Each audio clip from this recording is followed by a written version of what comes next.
Yeah. It's gonna be what it's gonna be. 5 pounds of courage, bloody face, 10 pants with a gold tee. It's a war dance, a victory step. A raw stance is a gift, and you insist it's my rep.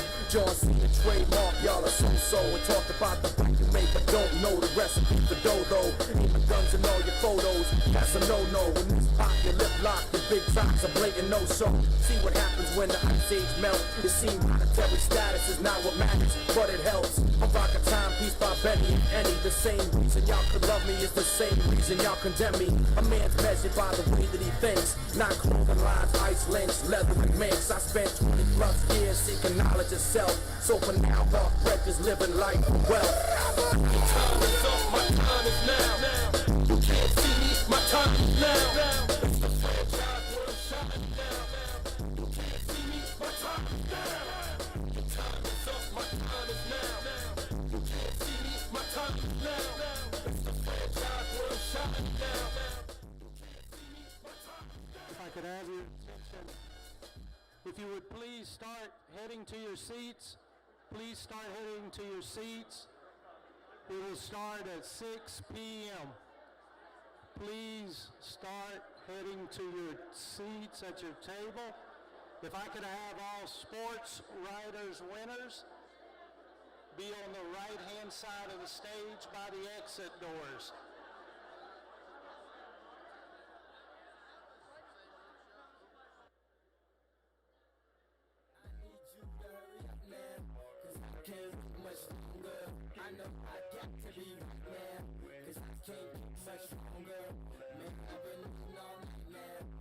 How long I've been on ya?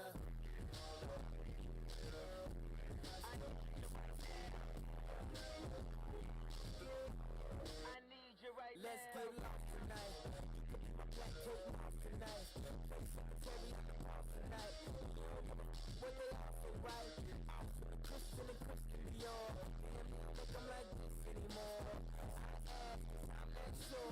Anybody look real anymore? When the presence of greatness. Right now, God has to say this. You should be honored by my lateness. That I would even show up to this place. So go ahead, go nuts, go in.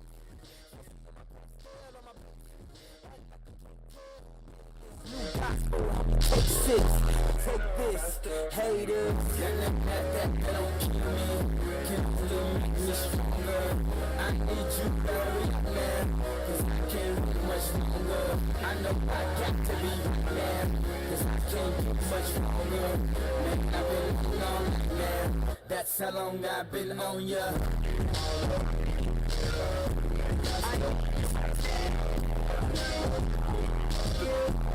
I need like you right now. Well, I don't know if you got a man or not. Plans or not. If I put me in the plans or not. I'm tripping this drink, I'm saying a lot. But I know that I put you in front of me. That I put in front of me. It's 1,000 years in front of me. I'm tripping, I'm caught up in the moment, right? Cause it's Louis Vuitton dine night. So we gon' do everything the kind like. Heard they do anything for us. Everyone will please start making your way to your table to be seated so we can start at 6 p.m. Please start heading to your tables. Thank you. All state Sportswriter winners, please, on the right side of the room, head to the exit sign so we can get you lined up. If everyone will please head to your tables. Thank you.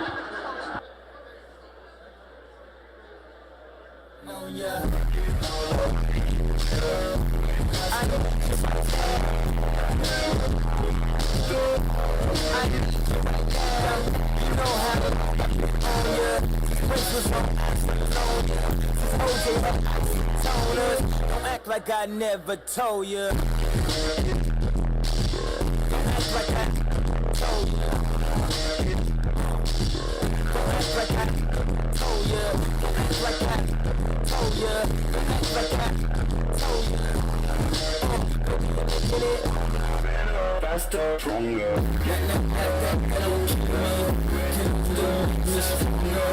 I need you right now. Cause I can't wait much longer. I know I got to be right now. Cause I can't get much longer. Man, I've been on right now. That's how long I've been on ya.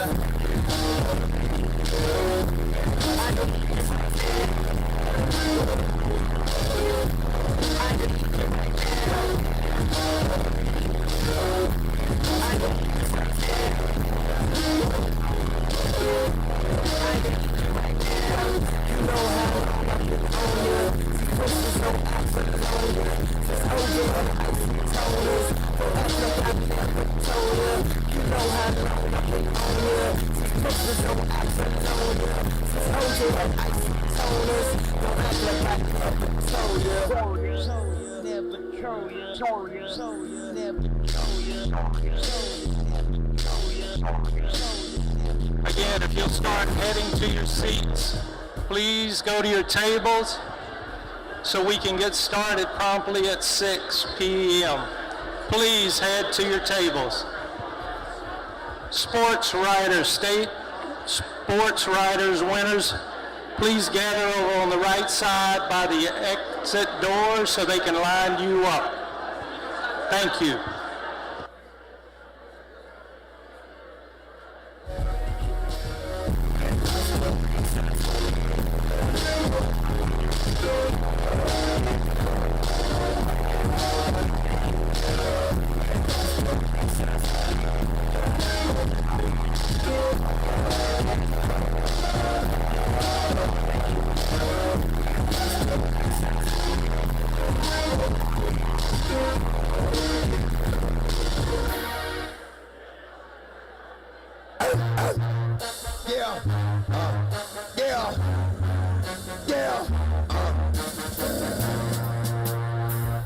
Don't get it twisted.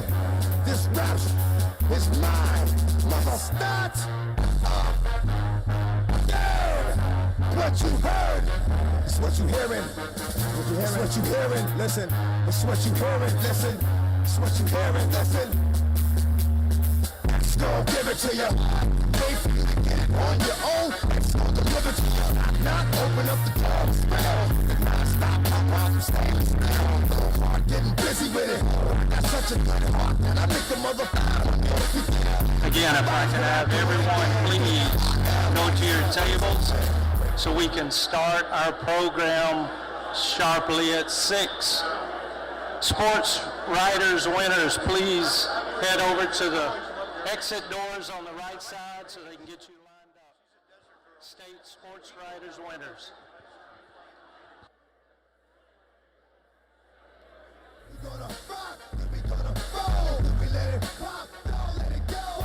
X gon' give it to ya, he gon' give it to ya. X gon' give it to ya, he gon' give it to ya. We gonna rock, then we gonna roll, then we let it pop, don't let it go.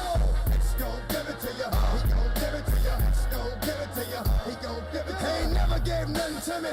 Every time I turn around, cats got their hands out, wanting something from it. I ain't got it, so you can't get it. Just leave it at that, cause I ain't get it. Hit it with full strength, I'm a jail, so I face the world like it's all in the bullpen. You against me against you, whatever, whenever you gon' do, I'm a wolf in sheep clothing. Only that you know, you can chill, come back and get the streets open. I've been doing this for 19 years. Wanna fight me, fight these kids. I put in work and it's all for the kids. These cats done forgot what work is. They don't know who we be, they don't know who they see. But we gonna rock, then we gonna roll, then we let it pop, don't let it go. X gon' give it to ya, we gon' give it to ya. X gon' give it to ya, we gon' give it to ya. We gonna rock, then we gonna roll, then we let it pop, don't let it go. X gon' give it to ya, we gon' give it to ya. X gon' give it to ya, we gon' give it to ya. Hey yo, where am I? Dad? I know I got them down in the greens, give them love and they give it back. One more time, and if I can have everyone at your seats, we got 4 minutes till we start our show. If you can please be seated at your table. Thank you. Sportswriters in the hallway, state sportswriters. Thank you.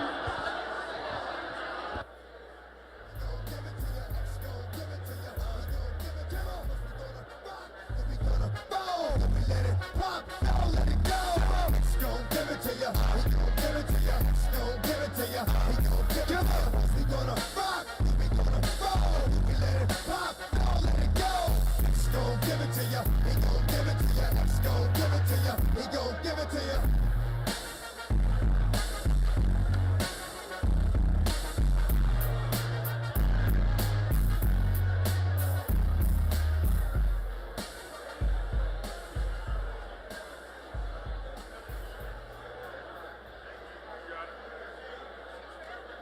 straight to one song only. Hey.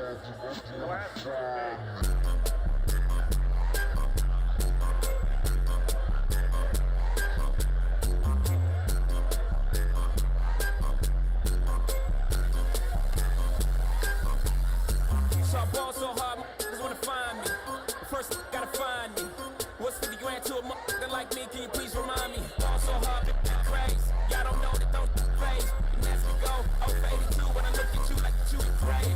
Ball so hard, where? We ain't even Pope be here. Ball so hard since we here. It's only right that we be fair. Psycho, I'm liable to go Michael. Take your pick.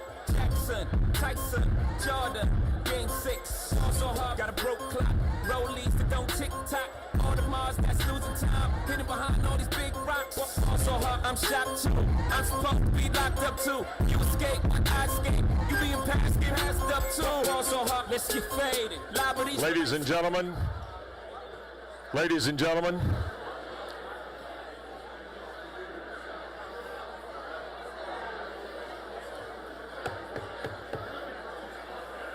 Okay.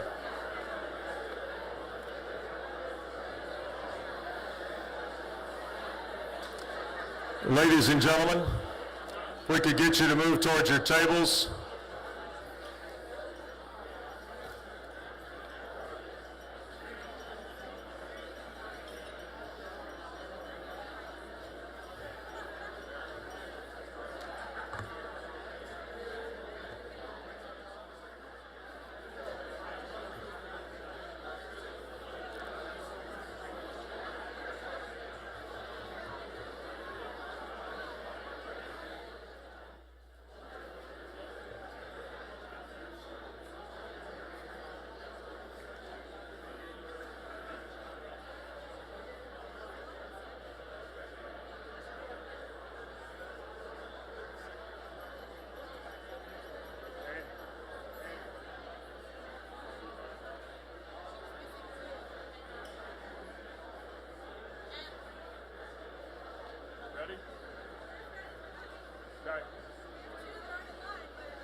Before we can officially begin the evening, we need two of our state sports writing winners to work their way over to this side of the house. Got them? Excellent. Look at that. Just like that, Tom Bowman.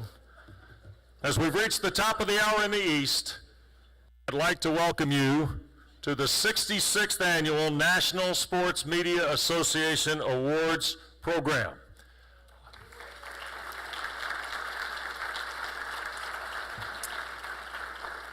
I'm Wes Durham, the board president of the NSMA board. Delighted to welcome you on behalf of not only our board of directors, but also our triad leaders here and the other board members and membership of our organization, which dates back to Pete DiMizio in Salisbury, North Carolina.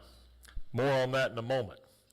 For the third consecutive year, we're delighted to be here at the Grandover Resort, thanks to Kelly Harrell and his terrific staff here, who have once again gone A++ to make this a memorable event for not only our membership and our event and the workspace, but also you, our guests tonight, and our winners, both state and nationally, and Hall of Famers here tonight. Also want to thank the city of Greensboro and the Triad region itself for once again making our guests feel so welcome from across the country here tonight in the Gate City. The National Sports Media Association was a simple vision of a restaurant owner and boxing promoter in Salisbury, North Carolina by the name of Pete DiMizio. Old Pete's dream is alive and well here tonight. You see, Pete's idea was he wanted to welcome media members to his Italian restaurant, or as we say here in the Old North State, Italian restaurant, on the way back from spring training to say thanks and maybe even persuade them to help him promote some boxing. Tonight, like the original concept, the media was willing to be involved in part at the invitation of a free meal. Our organization tonight will again honor the top sports writers and sportscasters from across the country. We'll recognize the national winners in each discipline, and before the night is over, we will induct 4 new members into the NSMA Hall of Fame. Ladies and gentlemen, before we get to our pre-dinner program, it is my esteemed pleasure to once again welcome my favorite national anthem singer ever. If you know, you know. Please welcome Dr. Frank Thomas to perform tonight's national anthem.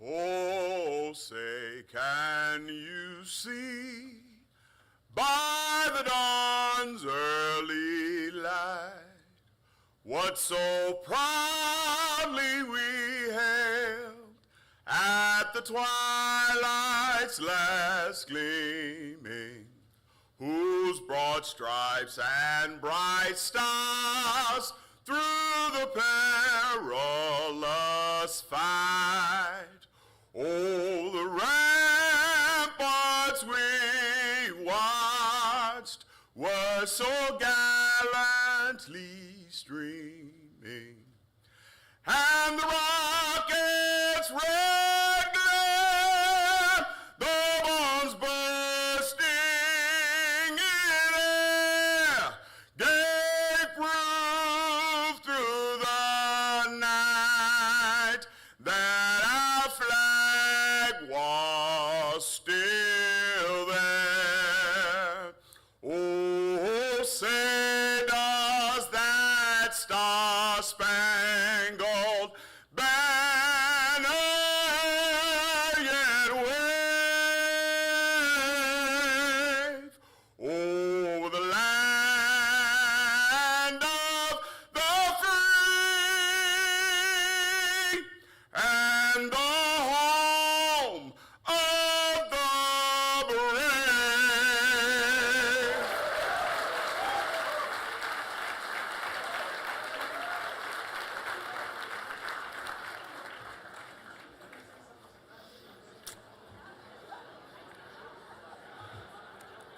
Now to begin the pre-dinner program, it's been my honor to work with this gentleman since he came on board as the Executive Director of the National Sports Media Association. He is the heart and soul of this event. 65 days this year you think you spent time? Why not? 360, maybe 365. Please welcome our Executive Director, Dave Gorin.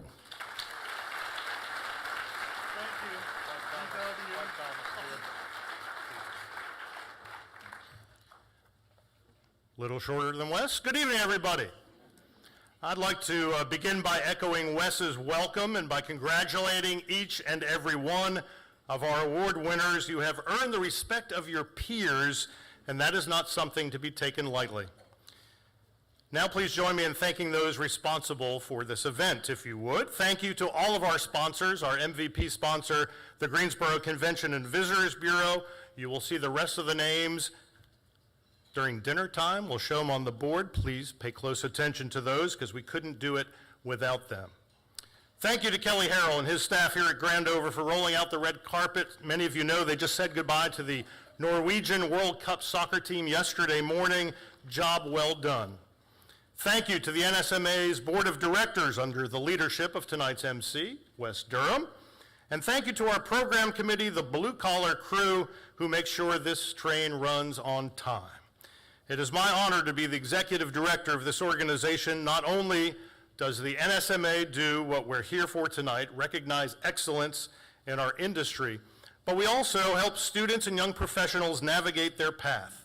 Thank you to all of those who took part in our feedback sessions this morning, as well as our Sports Media Convergence Summit. They all gave of their time willingly.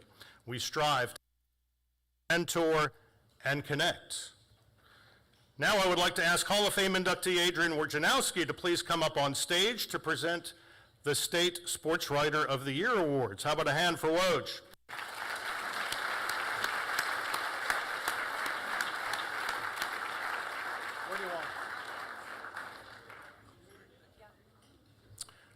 right, here we go. You ready?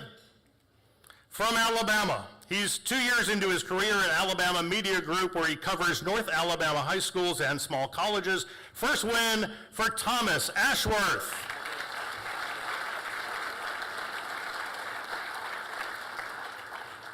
From Connecticut, 44 years as a sports writer, 38 years at the Hartford Courant. He's done it all: Major League Baseball, UConn men's and women's basketball, fresh off 7 stories in 7 days at least at the Travelers Championship. 8th win for Dom Amore.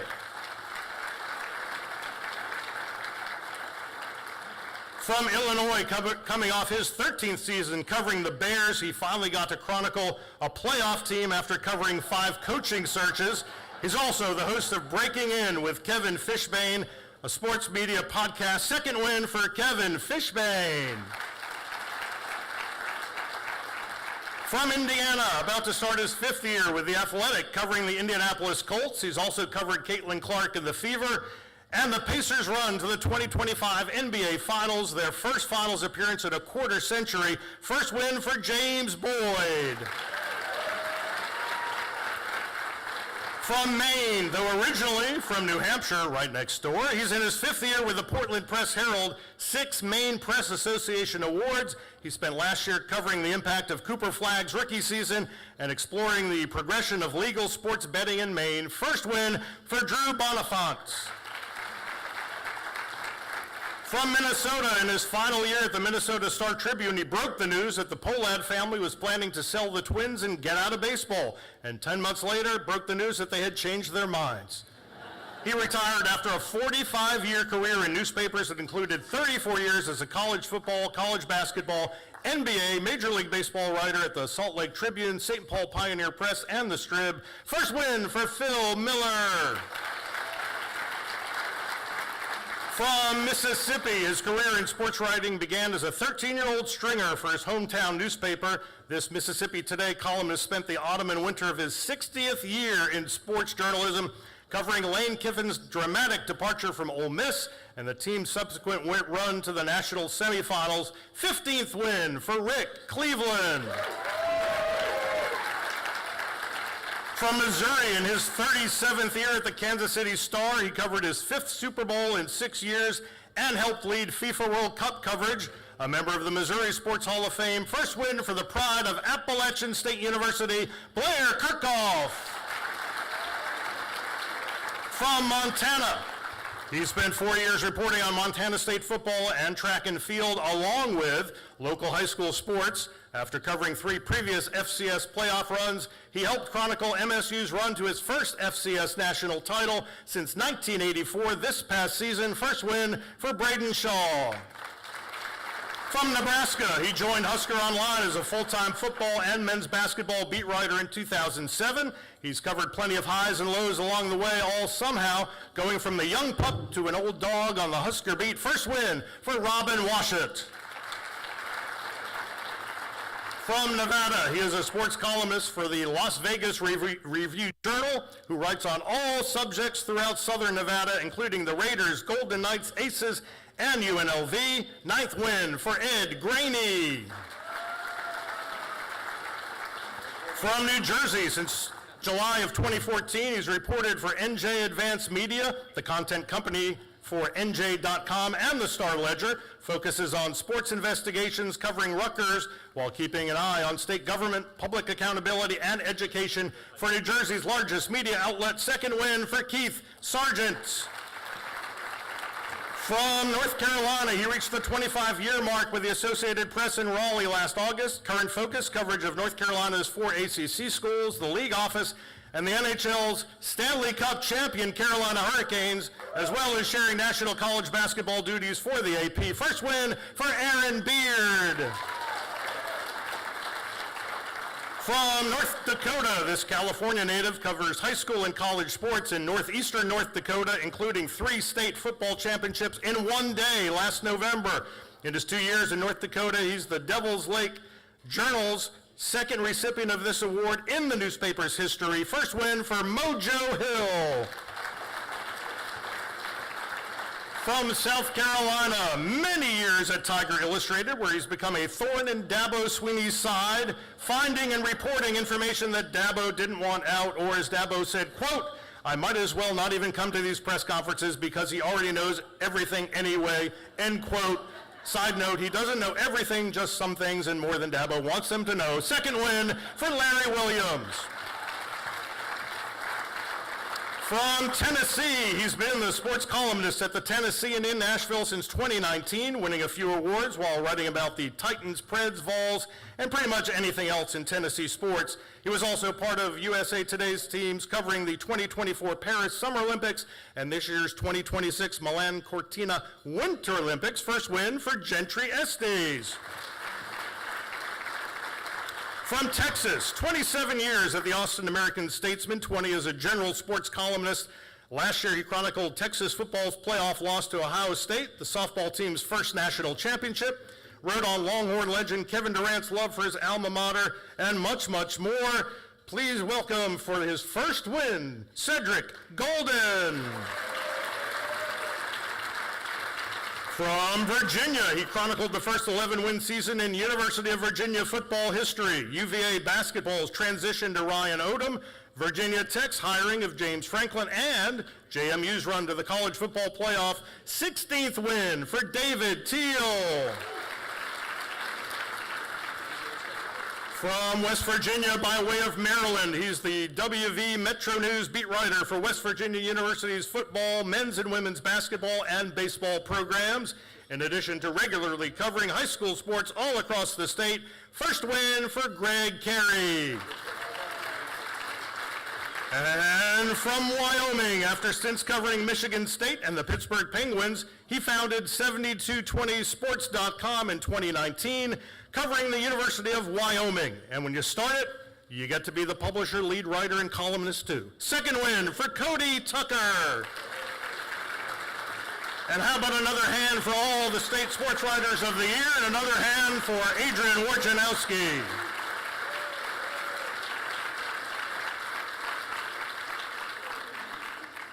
I'd like to ask all of the state sportscasters of the year, please make your way out to the hallway there, lining up alphabetically by state. There will be a quiz on that later.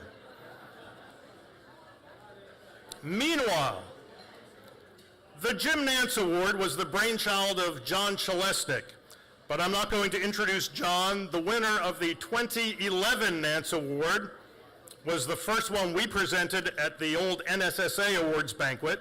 I'm going to introduce him, and he will introduce John. This gentleman has gone on to play-by-play stints with the Los Angeles Kings, Fox Sports, Apple TV, and more. He is currently the radio voice of the New York Rangers and NHL voice with TNT. The Carolina Hurricanes were a perfect 4-0 in playoff games he called. Please welcome Alex Faust. Alex.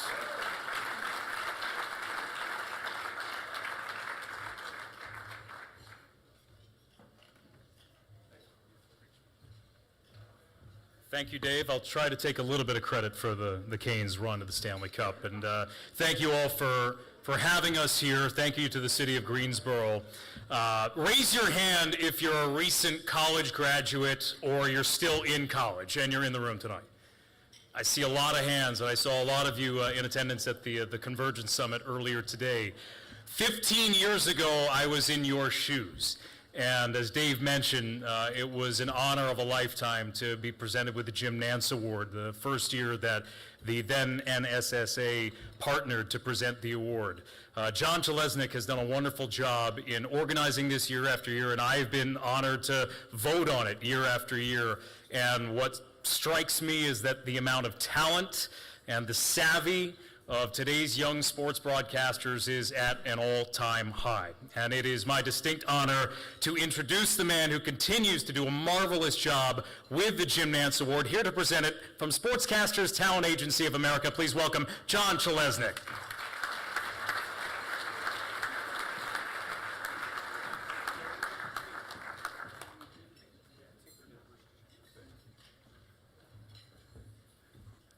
I feel like I have to go fast now, like the fast talker guy that used to do the FedEx commercials. I haven't even started my salad yet. Anyway, super short aside, but after the banquet, when Alex was presented the Jim Nance Award, everybody got on the bus to go from the venue back to the hotel. And the bus was dark and it was super quiet because the night had been wonderful and long and we were all tired. And I'm talking to Alex and he said, what are your plans? He said, well, I've got an offer from Wall Street and I think I'm going to take it. And I thought, oh no, this is only the third, I think it was the third Nance Award, and the guy's not even going to pursue sportscasting. He did, and it's all worked out fabulously, and he has been a terrific ambassador for the award, and I don't know where he went, but super grateful, Alex, so thank you for that. This year's winner very much has a lot of the same kind of traits that Alex has, very cerebral, very smart, and it was uncanny, the comment I continued to hear from people after he was announced as the winner, and I'll share that in just a moment. But I do want to thank all of our judges, the former Nance Award winners, along with Tom Bowman and Howard Dinneroff, longtime industry executives. The Nance Award is rooted in versatility, in part, and this year's winner has called hockey in Belfast and at Wrigley Field. He has called baseball on the Marquee Sports Network. He's fabulous at television basketball play-by-play, and he ran the print sports department at Notre Dame. So truly a jack of all trades. And the comment that I've continued to hear about him, even up to tonight, it's, again, uncanny, is that he is a fabulous person. And in my limited opportunities to visit with him over the last month so far, he certainly has struck me that way as well. So please welcome this year's Jim Nance Award winner, the second time the trophy goes home to Notre Dame in South Bend, Tyler Reedy.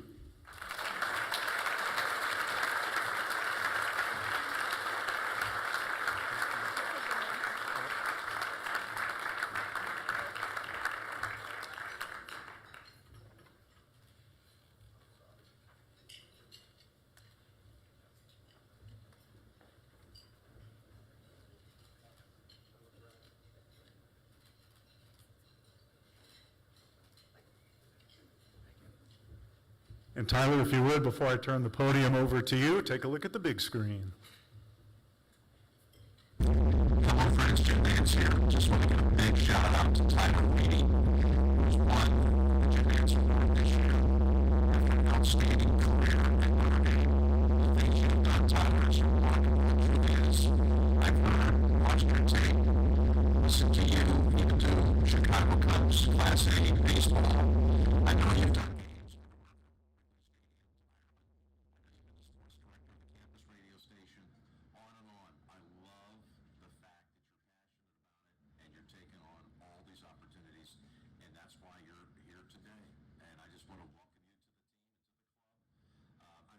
tremendous career with great distinction, and I hope you enjoy all this attention and accolades, because normally you're telling everybody else's story, but now tonight we get to tell your story, and it's one worth telling. Congratulations, you made us all proud.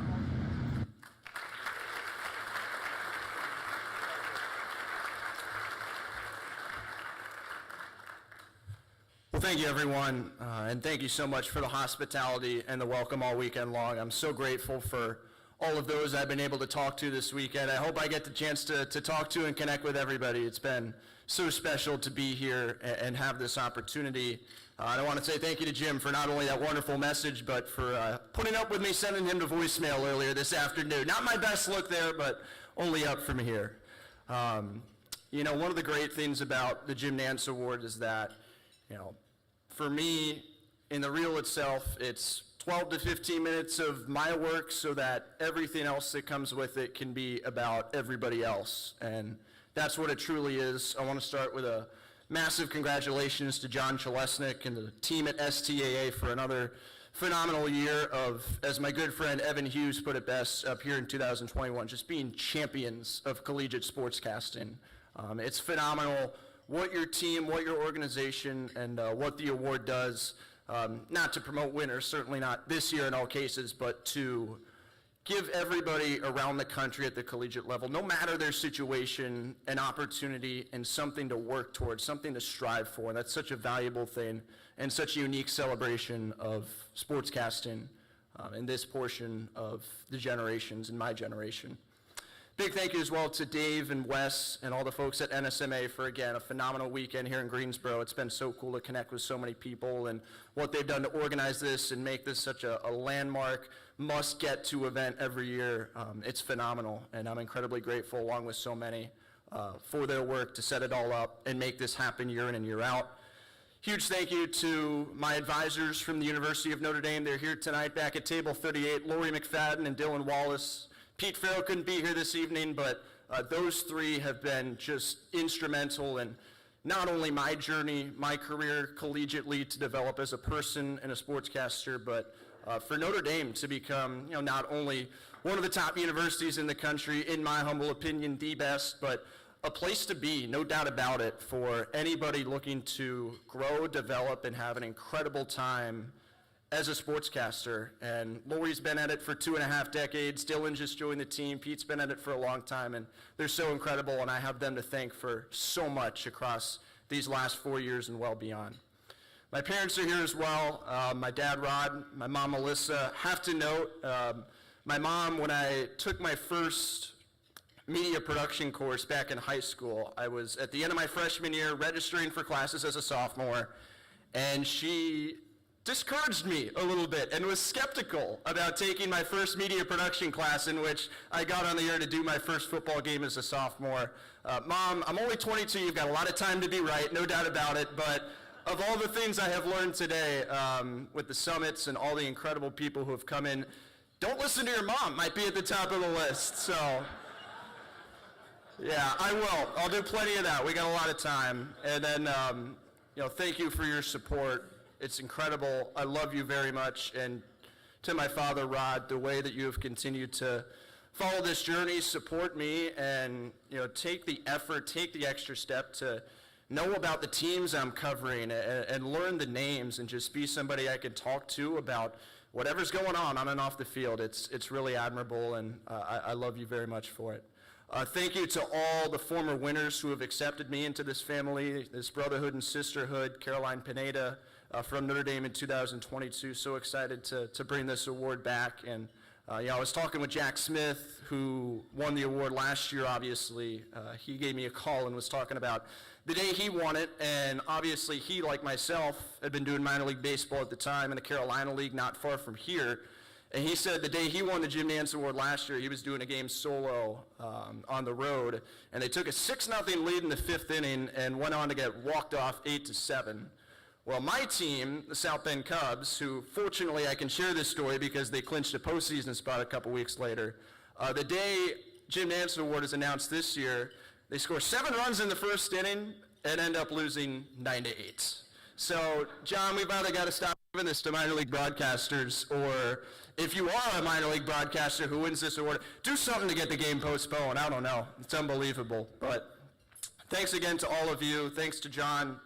Thanks to Dave, my parents, my advisors at Notre Dame. And again, I cannot wait to, as Daryl Barnes put it when he was up here 2 years ago, just try to be an inspiration for so many up and coming in this industry and do my part to give back to groups, people, and a business that already has given so much to me. So thank you again. Have a great night. God bless.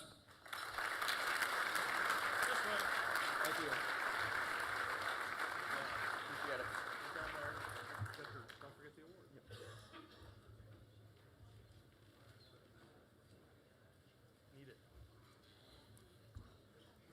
And follow a couple 7-footers now.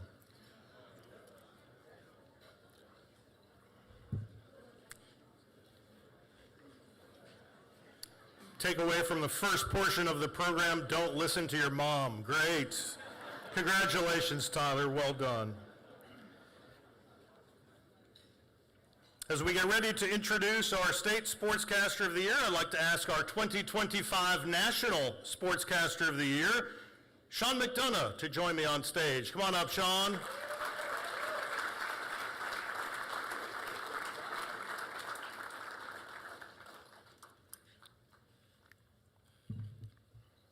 All right, you guys ready?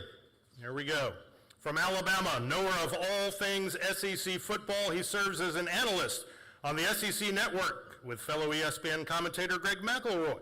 He's the co-host of McElroy and Kubelik in the Morning on Birmingham's Jocks 94.5, and he hosts the Cube Show podcast. First win for Cole Kubelik.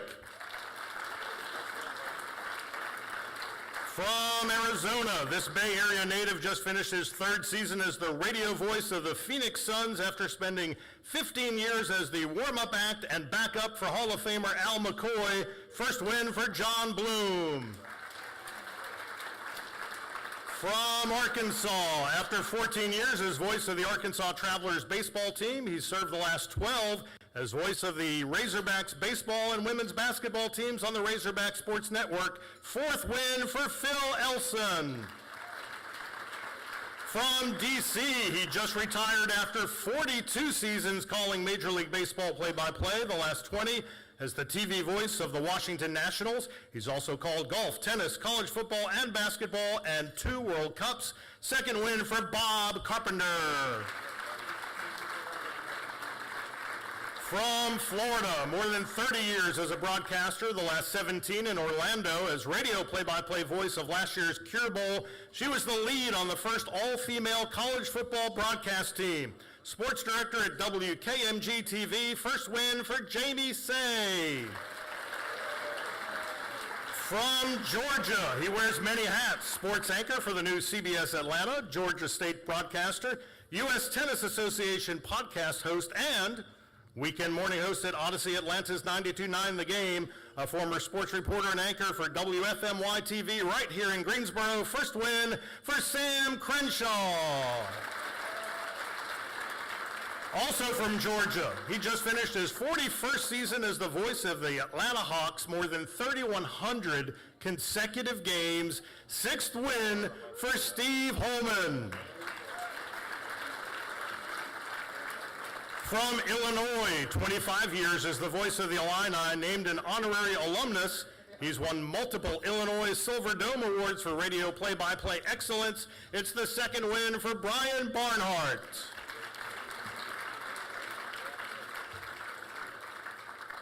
From Indiana, 22 seasons on the Purdue Boilermaker radio network, the last 5 as the play-by-play voice of Purdue basketball. He was behind the mic for the Boilers' historic Final Four win in 2024, and in May he reported from pit row at his 9th straight Indy 500, first win for Rob Blackman. Also from Indiana, he had the television play-by-play call for the Pacers as they made their way to the 2025 NBA Finals. Completed his 20th year as the TV voice of the Pacers. Second win for Chris Denari. From Iowa, as KCCI's lead sports reporter, she's traveled the country covering Iowa and Iowa State football and basketball, as well as other big events in the Hawkeye State. First woman to win in Iowa, Shannon Earhart. Also from Iowa, 30 years as host of Sound Off, Who 13 sports anchor, voice of Football Friday Primetime and Coach's Corner. He's also co-host of the Murph and Andy podcast. Sixth win for Keith Murphy.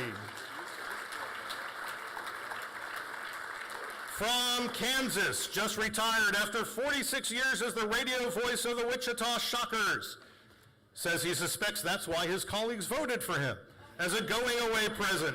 At the mic for the Shockers College World Series Championship in 1989, 3 other runner-up finishes as well as several deep runs in the NCAA tournament, highlighted by a Final Four in 2013. Second win for Mike Kennedy. From Kentucky, the play-by-play voice of Eastern Kentucky University since 1979. He's been at the mic for more than 2,000 Colonel games, including 2 FCS national titles. Inducted into the university's Athletics Hall of Fame in 2023, and he just announced his retirement after 47 years at EKU. Second win for Greg Stottlemyre.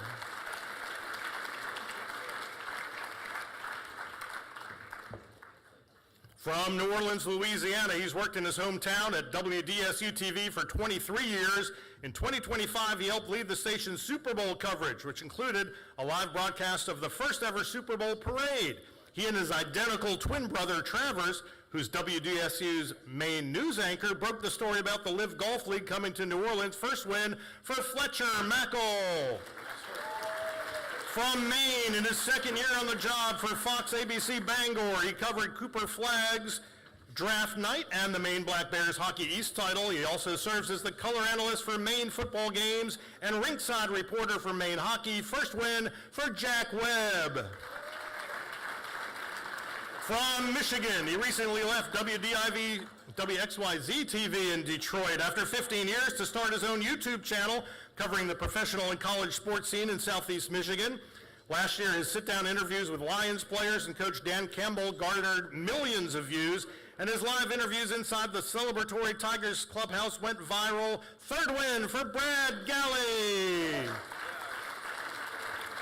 From Minnesota, he's been the voice of the Golden Gophers for 20 seasons and anchors statewide sportscasts on the Minnesota News Network. Called a Gophers win in the Duke's Mayo Bowl in January 2025 and another Gopher Bowl win in December 2025 in Phoenix. First win, fifth win from Mike Graham. I knew I had seen him here before. From Mississippi, 25 seasons as part of the broadcast team. The past 12 is the voice of Mississippi State baseball on SEC Network Plus, capturing the great moments in Starkville in college baseball's largest on-campus environment. It's the third win for Bart Gregory.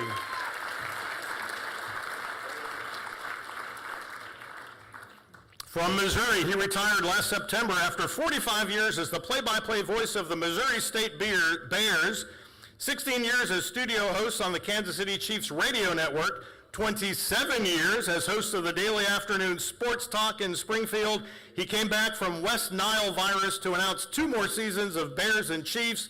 How about it? First win for Art Haynes.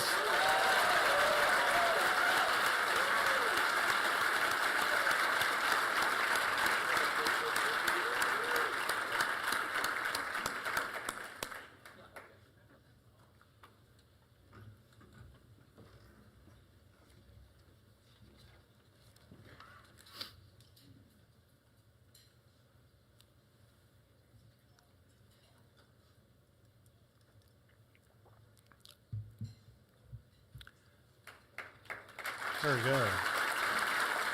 Also from Missouri, she's in her third year covering her hometown teams as a reporter and anchor at KMOV TV. She's also the St. Louis University Billikens basketball sideline reporter, and she helped launch St. Louis's only independent sports and entertainment network, Matrix Midwest, where she hosts Mizzou football pre- and post-game shows. First win for Tamar Scher. From Montana, he just celebrated his 10th season as the voice of the Montana Grizzlies. He called Grizzly football's run to the FCS semifinals for the second time in a 3-year span, and Grizz basketball's return to the NCAA tournament last March. Fourth win for Riley Corcoran. From Nebraska, 32 years as the radio voice of Nebraska volleyball. He called all 5 of the Husker Volleyball National Championships, plus 15 Final Fours. 3 years as TV play-by-play voice of the Omaha Supernovas pro volleyball team, and 7 years as the radio voice of Husker baseball. First win for John Baylor.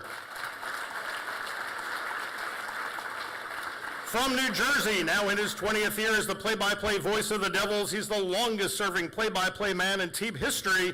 His work includes over a decade of TV work for the Devils, and he's covered all 5 of the team's Stanley Cup final appearances, including their 3 championships. Fourth win for Matt Laughlin. From New York, more than 2 decades as play-by-play voice at his alma mater, he calls Syracuse football and basketball. Last fall, he was presented the school's Marty Glickman Award for Leadership in Sports Media. First win for Matt Park. From North Carolina, 5 seasons as the play-by-play voice of the Carolina Hurricanes, fresh off the team's Stanley Cup championship 2 weeks ago. He's also a 2-time regional Emmy Award winner in sports play-by-play. First win for Mike Maniscalco.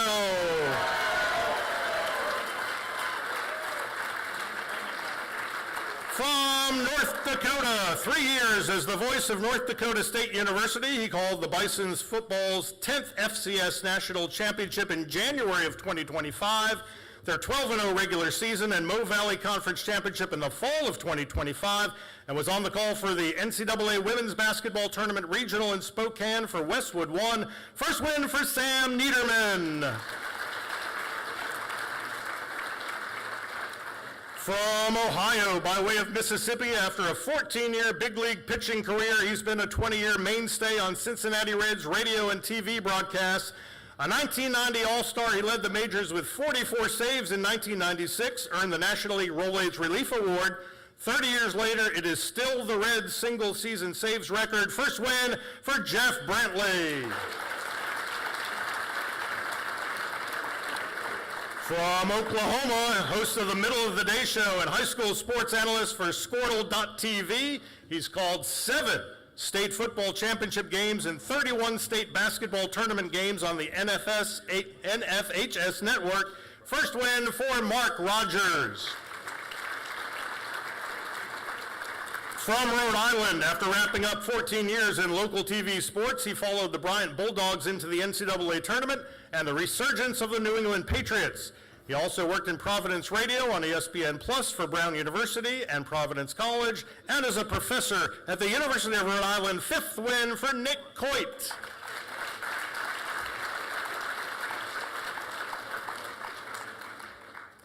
From South Carolina, more than 30 years at WLTX-TV, the last 15 years as sports director. Aside from NASCAR and the Masters, which are his favorite trips of the year, the Gamecocks, Tigers, and Panthers receive their share of attention, but he also gives the smaller colleges and the high school programs their due. First win for Reggie Anderson. From South Dakota, he spent 15 years covering D1 athletics in South Dakota, including Missouri Valley Conference football and the Summit League.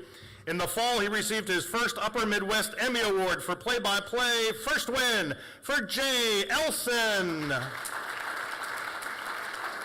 From Tennessee, 28 seasons as the voice of the NHL's Nashville Predators, a 4-time Mid-South Region Emmy Award winner in sports play-by-play.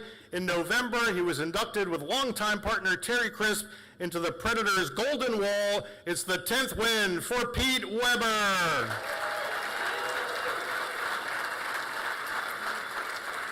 From Texas, entering his 9th season as the play-by-play voice and coaches show host for Texas A&M football, basketball, and baseball. He also hosts 3 podcasts. It is the first win for Andrew Monaco.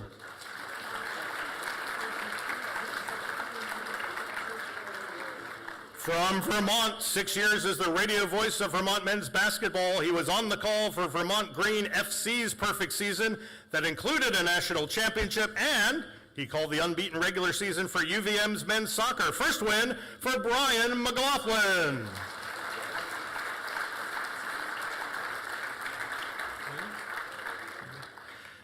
From Virginia, in 2025, he completed his 31st season as play-by-play voice of Virginia Tech Hokies football.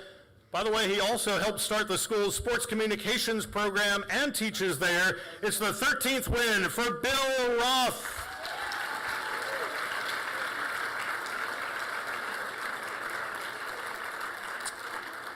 And now one more hand for all of our state sportscasters of the year and for our national sportscaster of the year, Sean McDonough.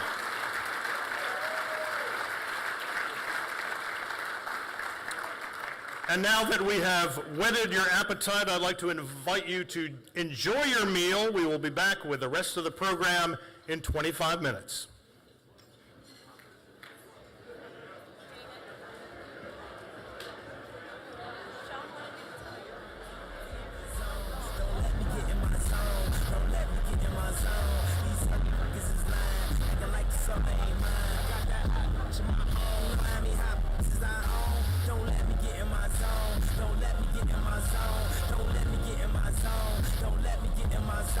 The stars is in the building, they hands to the ceiling.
come get some. Where I'm from, it's a big. And everybody knows somebody that knows somebody that knows something about it. And I want answers now. Where, why? See, a lot of dudes like to act the fool now. Don't lie, but that ain't my style. Know what we gon' get and what he gon' do. Run up on me if you want to. They're impressing his homies. Done up in front of his mama. I'm up the floor with him. And I can get the door and let the fool get him. I got food that'll go get him. That's for him and Pooh and them dudes that run with him. If you want to get in, let me know. Let me know. I'm about to fuck this thing up. Let's go. If you want to get in, let me know. Let me know. I'm about to fuck this thing up. Let's go. Gotta spit it for the murderers and the killers and the thugsters. They be fucking up the ballers and the dealers and the hustlers. Got me coming at you bogus in the VI while they bumping lunch.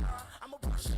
It's a cycle twister from Chicago. Rolling with the Miami. They're the crusher. We already be looking for drama. If a nigga try to get into it with us, then we gotta get him. Free from the torture that could never be true. I'm the penicillin. I'm telling you, I'm finna steal him. Got me swinging Chrissy and Hennessy bottles in the club. My thug homies come from the thriller. Don't get it twisted with that overnight celebrity. You better be scared me in my city and my killer. If you want to get in, let me know. Let me know. I'm about to fuck this thing up. Let's go. If you want to get in, let me know. Let me know. I'm about to fuck this thing up. Let's go. I ain't that rapper type of right, and I ain't that actor type of right. If something ain't in my script, I'ma play at you. You just a square. What's that Hennessy enemy? Home industry is my enemy. You ain't no kin to me or friend to me. Don't pretend to be. I'm strictly for the thugs. I'm for the street and straight out the hood. My MO is ghetto and I don't even need the cat for you bitch cats. I'm straight out the county of dead. If I in my head, you know I'm south of the border. First most known, you're gonna be a star. If you want to get in, let me know. Let me know. I'm about to fuck this thing up. Let's go.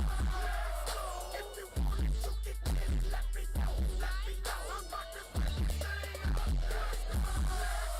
If you want to get in, let me know. Let me know. I'm about to fuck this thing up. Let's go. If you want to get in, let me know. Let me know. I'm about to fuck this thing up. Let's go. Chop, chop, chop, chop, chop. Fuck, fuck, fuck, fuck. Chop, chop, chop, chop, chop. Fuck, fuck, fuck, fuck, fuck.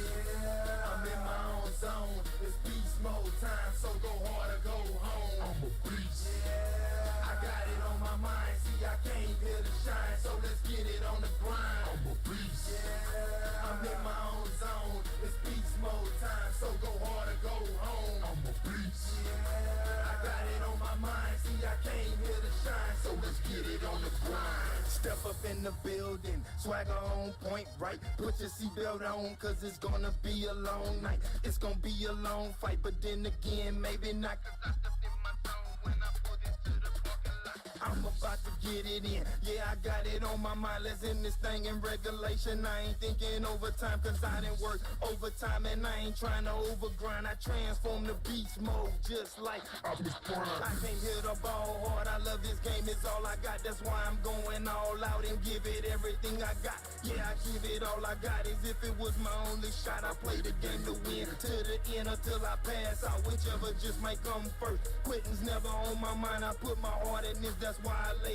it all on the line. So look me in the eyes, please don't be surprised that I push it to the limit or until I reach the prize, cause I'm a beast. Yeah, I'm in my own zone, it's beast mode time, so go hard or go home. I'm a beast. Yeah, I got it on my mind, see I came here to shine, so let's get it on the grind. I'm a beast. Yeah, I'm in my own zone, it's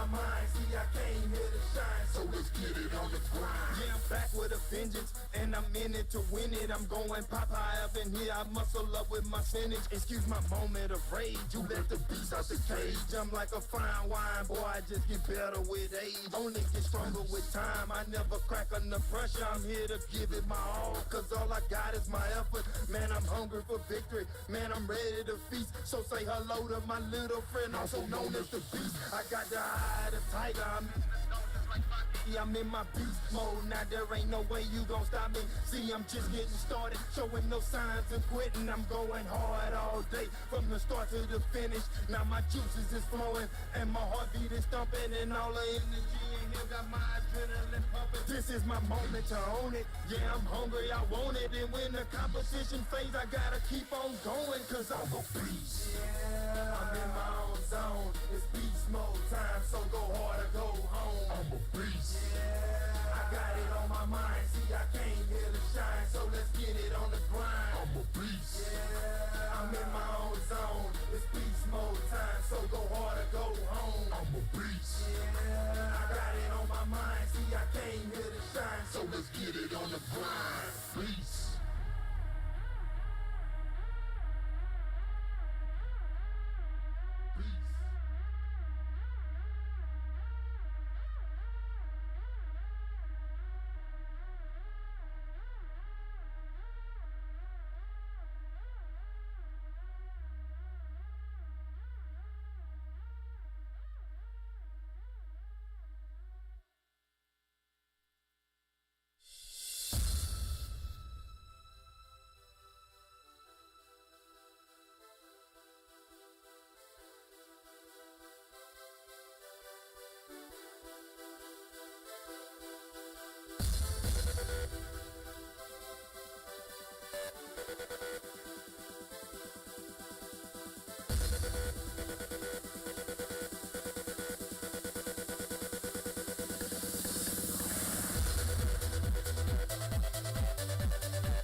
be the last one standing. 2 hands in the air, I'm a champion. You'll be looking up at me when it's over. I live for the battle, I'm a soldier. Yeah, I'm a fighter like Rocky. Put your flag on your back like Ali. Yeah, I'm the greatest, I'm stronger. Paid my dues, can't lose, I'm my own, yeah. Hey, I've been working my whole life, and now it's do or die. I am invincible, unbreakable, unstoppable, unshakable. They knock me down, I get up again. I am the champion. You don't know my name, you can't hurt me now. I can't feel the pain. I was made for this, yeah, I was born to win. I am the champion. When they write my story, they're gonna say that I did it for the glory. But don't think that I did it for the fame, yeah. I did it for the love of the game, yeah. And this is my chance I'm taking. All them old records I'm breaking. All you people watching on the TV, you go ahead and put your bets on me. Yeah, I've been waiting my whole life to see my name in lights. I am invincible, unbreakable, unstoppable, unshakable. They knock me down, I get up again. I am the champion. You don't know my name, you can't hurt me now. I can't feel the pain. I was made for this, yeah, I was born to win. I am the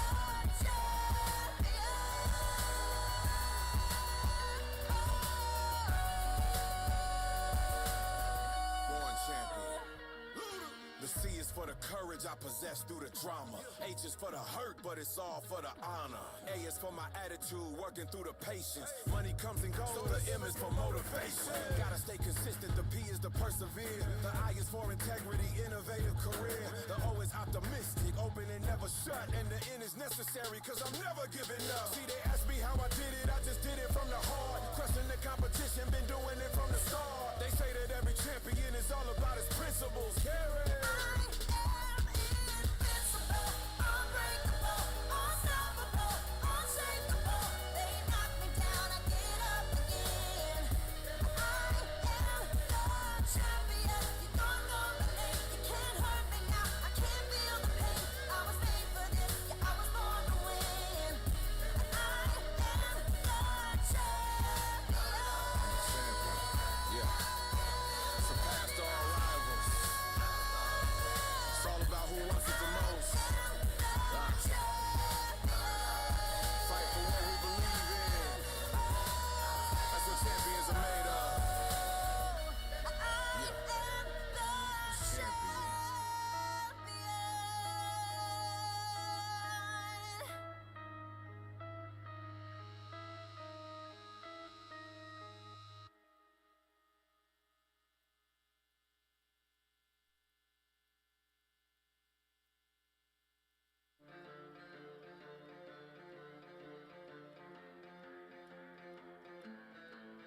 I don't do this for the riches, I'm infected. My condition is I'm always in my head. These words are my religion, I'm obsessed, it's by decision. I'ma do this till I'm dead. Set me on fire, set me on fire. Whoa, whoa. I'm still alive, I'm still alive. Whoa. Bet you didn't think that I'd come back to life. Higher, faster, everlasting. Bet you didn't think that I'd come back to life. Higher, faster, never crash. Bet you didn't think that I'd come back to life.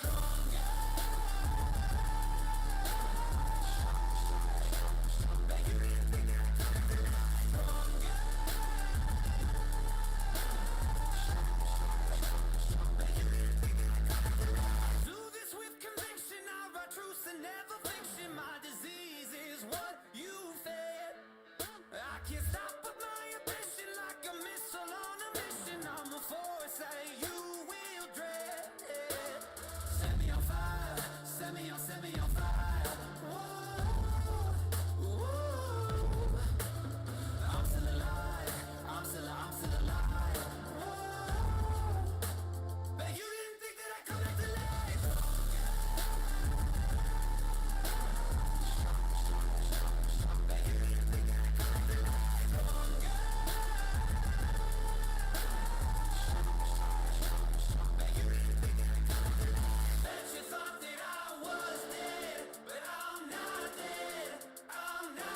fast and never caution.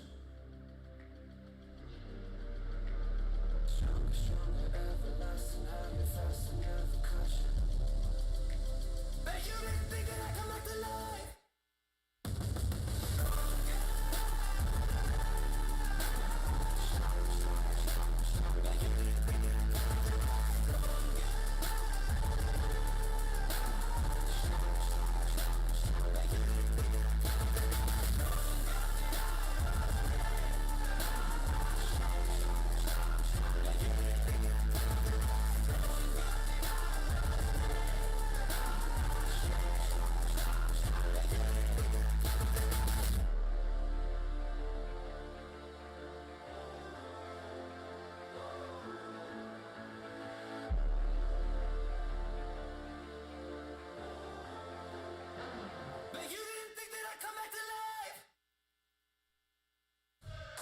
You know what spreads faster than any virus?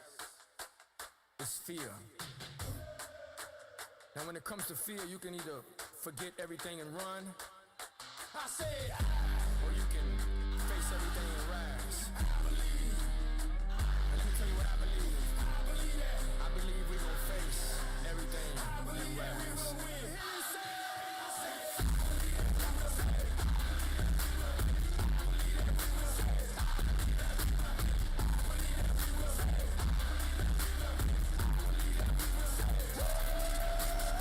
It's not how you fall, it's how you get back up. And what don't kill us make us stronger, bro. I bet that up. Take a swing at us. You better hit hard, cause when we swing back, it's like, oh God. It's time to knuckle up and fight hard. Now let's all buckle up and fight hard. Que lo bendiga a todas tus familias, mis amigos. En Malta, maldito, vamos a darle duro a este video. Say with me. I believe, say with me.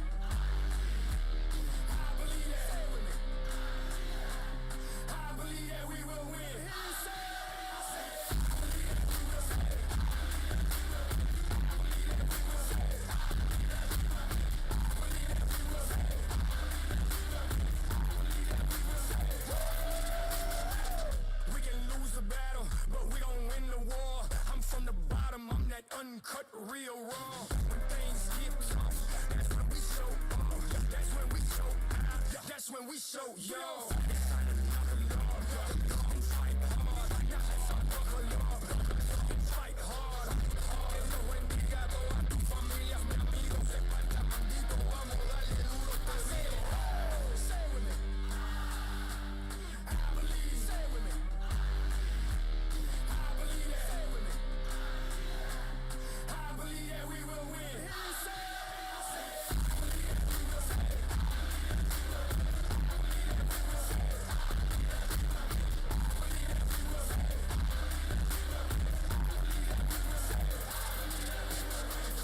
Bottom line, no matter what, face everything and rise.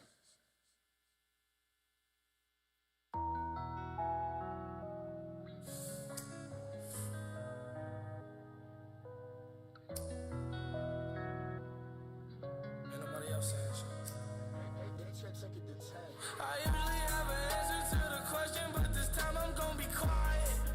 This time, ain't nothing like the feeling of uncertainty, the eeriness of silence. This time it was so unexpected.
I usually have an answer to the question, but this time I'm gonna be quiet. This time, ain't nothing like the feeling of uncertainty, the eeriness of silence. This time it was so unexpected. Last time, she was lacing. All legends fall in the making. Sorry, truth, dying young, demon you.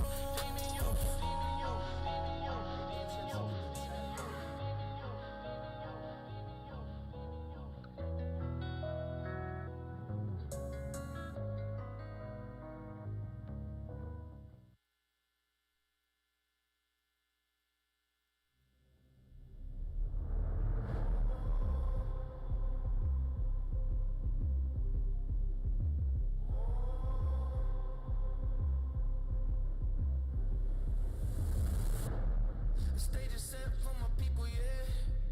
Coming back like a sequel, yeah. So hot, I'm a fever, yeah. Like the white wolf, gonna make you a believer, yeah.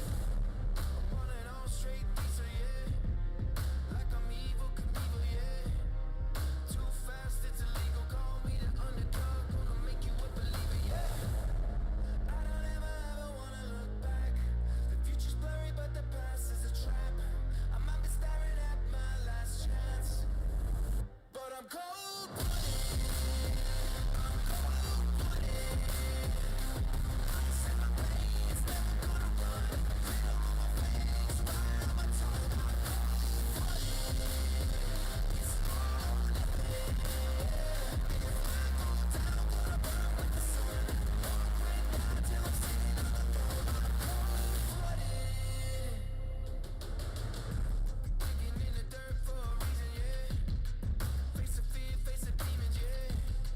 Not the same preseason, we gotta rise up. Gonna die before we bleed, yeah. Standing tall with my legion, yeah. Hear the name that you're screaming, yeah. Chasing thigh, but I ain't evil, yeah. Life for the party, remember me as a dreamer, yeah. I don't ever wanna look back. The future's blurry, but the past is a trap. I might be staring at my last chance, but I'm cold-blooded. I'm cold-blooded. Ice in my veins, never gonna run. Venom on my face, fire on my tongue. I'm cold-blooded. It's all epic. If I go down, gonna burn with the sun. Won't break down till I'm sitting on the throne. I'm cold-blooded. I don't ever wanna look back. The future's blurry, but the past is a trap. I might be staring at my last chance. No, no, no, no. I don't ever wanna look back. The future's blurry, but the past is a trap. I might be staring at my last chance. Cold-blooded. Are you ready? Are you ready? Cold-blooded. Are you ready? I'm cold-blooded. I'm cold-blooded. Ice in my veins, never gonna run. Venom on my face, fire on my tongue. I'm cold-blooded. It's all epic. If I go down, gonna burn with the sun. Won't break down till I'm sitting on the throne. I'm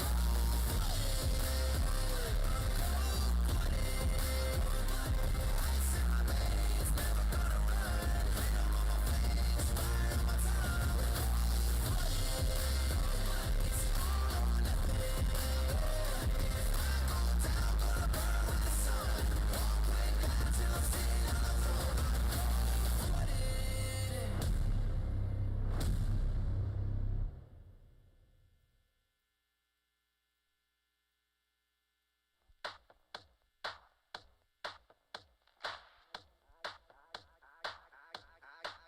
I came to dance, dance, dance, dance. I hit the floor cause that's my plans, plans, plans, plans.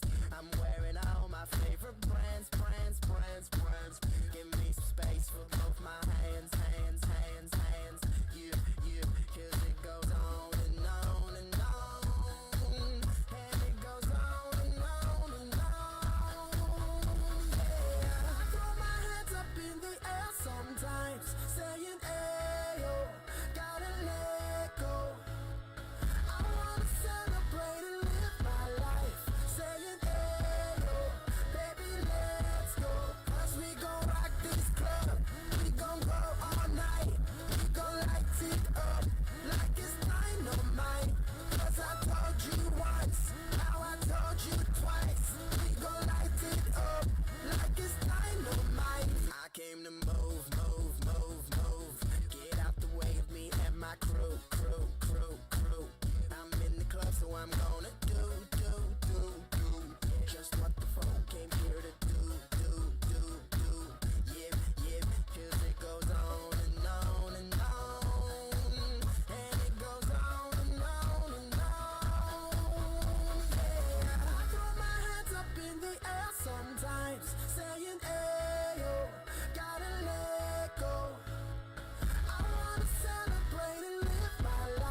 right, ladies and gentlemen, if you would please find your seats. We're ready to begin the second half of the program.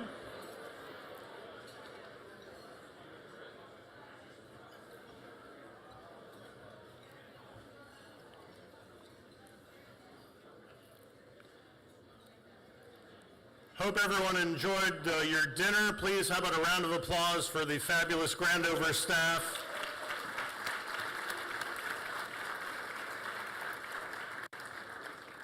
Named after the legendary head basketball coach at Winston-Salem State University, the Clarence E. Big House Gaines Awards honor one coach each in Division I and Division II. Our Division II winner had a pretty good first season at Big House's school right down the road. She led the Rams to a 28-4 record, which included the CIAA tournament title and the school's first ever berth in the women's NCAA basketball tournament. Please welcome Big House Gaines Award winner, Tiara Terry.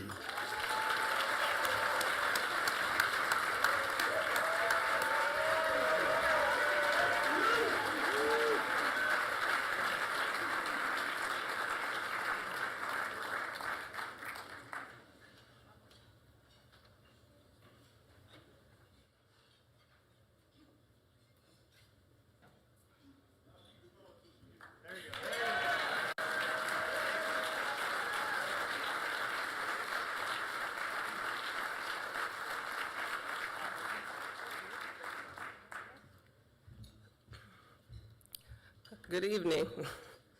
First, I'd like to just thank God for this wonderful season, historic season. We went places that Winston-Salem State women's basketball has not been able to go, and I'm so grateful for that. Next, I'd like to thank my husband. You know, he's done more for me than he ever knows. He has been the biggest supporter. He takes care of me when I'm, going crazy in the season. He's at every event. He actually MCs our games. So yes, he's the voice of the Rams, so I appreciate him.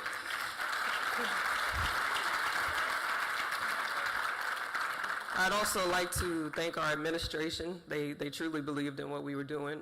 Chancellor Brown, amazing, to see a woman climb the ranks at Winston-Salem State, and then for us to have a historic Women's Year. So that was a great experience. My two wonderful, I have my associate head coach, Jessica Freeman, and my assistant coach, Dylan Anderson. They're somewhere over there.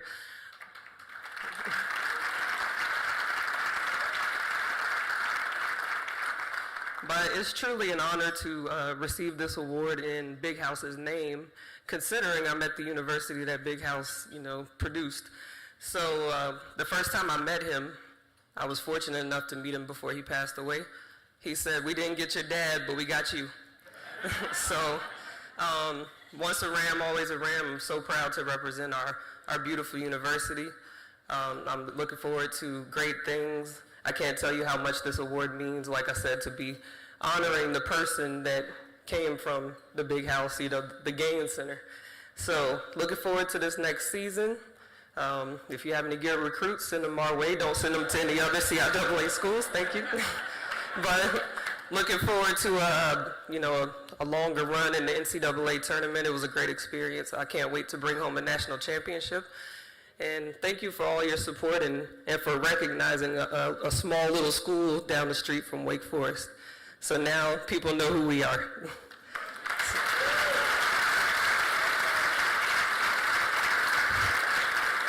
So yes, thank you. I'm very grateful. As we say, enter to learn, depart to serve. I hope I did our community justice by doing that. And as always, go Rams. So thank you. Have a good day.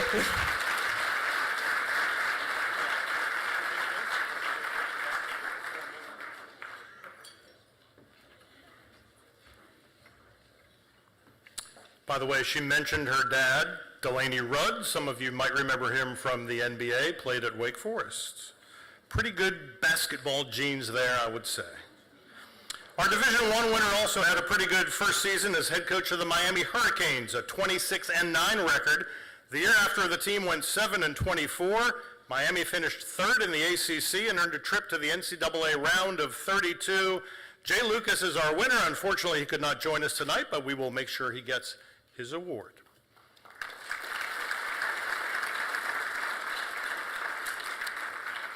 And now for the Woody Durham Voice of College Sports Award. To introduce our winner from sponsor Learfield, Senior Vice President of Broadcast Operations, Chris Ferris, and Vice President of Broadcast Ops, Tom Bowman.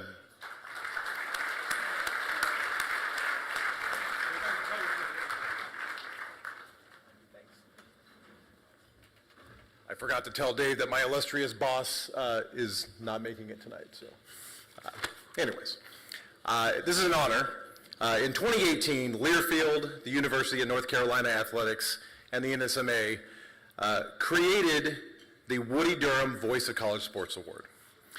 When you think of the phrase voice of the program, what you're really thinking about is somebody who's become an icon for your school, somebody who has brought you the soundtrack of your life by listening to those teams. And in an era where not every single game was on television, you had that voice of Woody Durham. So in his honor, we wanted to honor some of the greatest voices of college. So he wasn't just simply a broadcaster, as I said. He was a storyteller. He made you feel like you were sitting next to him on the court or on the sideline for every one of those games. And if you're a Tar Heel in this room, you know exactly what I'm talking about. When we pick this particular award, we're doing it on a certain set of standards. Somebody who has the preparation, the connection, and the recognizability with their particular school, the longevity, the working with young and mentoring those broadcasters that are coming up, and of course, character. This year's honoree defines all of those qualities. Tony Caridi has been on the mic for West Virginia since 1996. But his work with WVU dates back to 1984, when after graduating from, as he keeps reminding me tonight, Syracuse, and all of the great Syracuse grads that are in this building. Please, let's hear it for the Syracuse grads. He came to Morgantown to do afternoon news on WAJR-AM. He was one of 2 finalists, by the way, for that job, and the then station manager, Dale Miller, chose by a coin flip. The man is standing here because he won a coin flip. It's impressive. I asked him earlier, what would have happened had you not won that coin flip? No answer. Thank God. My understanding is you provided the coin, and the rest is history. He has been behind the mic for some incredible West Virginia moments. Let's see, 2006 Sugar Bowl, win over the Georgia Bulldogs, pretty good. 2008 Fiesta Bowl over the Oklahoma Sooners, and the 2012 Orange Bowl over the Clemson Tigers. In March of 2010, you returned to the Carrier Dome in Syracuse and called an incredible win over the Kentucky Wildcats to advance the Mountaineers to the Final Four for the first time in 51 years. It's pretty good. Clearly no Kentucky fans in the building. But I think one of your greatest achievements is something we'll talk about tonight, because you've done national on-air assignments, but you're also a children's book author, and you have another title coming out this fall. So we'd love to hear more about that. But it is my great honor to introduce the 2026 Woody Durham Voice of College Sports Award to the voice of the Mountaineers, Tony Caridi.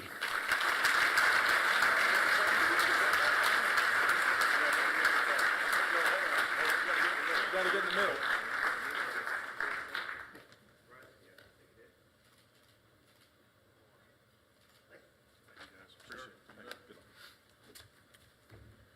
Good evening, everybody. On December the 10th, 1983, I was a student reporter at Syracuse University working for radio station WAER, and the Orange were getting ready to play the North Carolina Tar Heels. My assignment that night before the game was to go over to a gentleman named Woody Durham and do a pregame interview with him to talk about the Tar Heels. That encounter left me with a lifelong memory.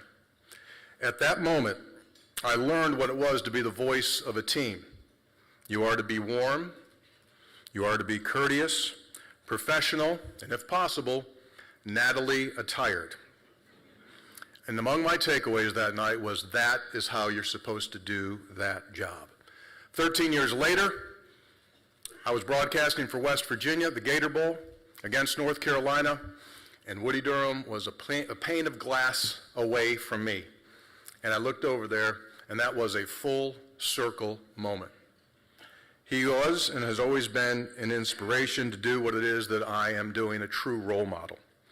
And as a result, I'm incredibly humbled to win this award and to share this award. And it also gave me the opportunity through years to meet Woody's sons, Wes and Taylor, who are with us tonight. So proud of them as well.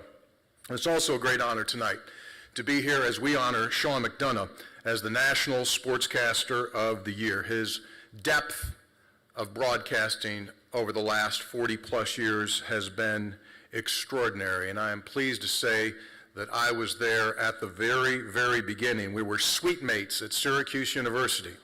And let me tell you something, at Watson Dormitory on Sundays, it was NFL games. A bunch of us would get together, and Sean would put on headsets, put the cord in his pocket, and prance around imitating Bill Parcells. True story. And that group of guys that was in that room pushed each other to be really, really good. There was an intense, elite, friendly competition. And in that room, Dan Horde, who's now the voice of the Cincinnati Bearcats and the Cincinnati Bengals, Jim Jackson, the voice of the Philadelphia Flyers, Bill Roth, who you saw earlier, the longtime voice of Virginia Tech, Craig Minervini with the Florida Marlins and the Panthers down in South Florida, and Greg Papa, the legendary West Coast voice who is now the voice of the San Francisco 49ers, who right now needs our prayers as he battles through a very, very difficult illness. He's the California Broadcaster of the Year this year, but is unable to be with us. Those halcyon days were simply the best.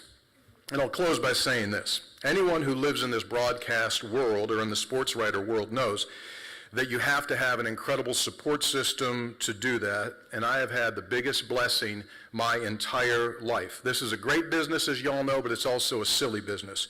You work when others are at home, nights, weekends, and holidays, and if you're doing it right, you never count how many days in a row you worked, you don't count how many nights you've worked, you don't ask for PTO, you just work. But in order to do that, you have to have an incredible amount of help. My wife Joan and two of my three boys are here tonight, table 11. Joan and I will celebrate our 38th anniversary next month. She has been the Caridi family's president, general manager, head coach, and director of operations for the 38 years, and to my knowledge, has never considered entering the transfer portal.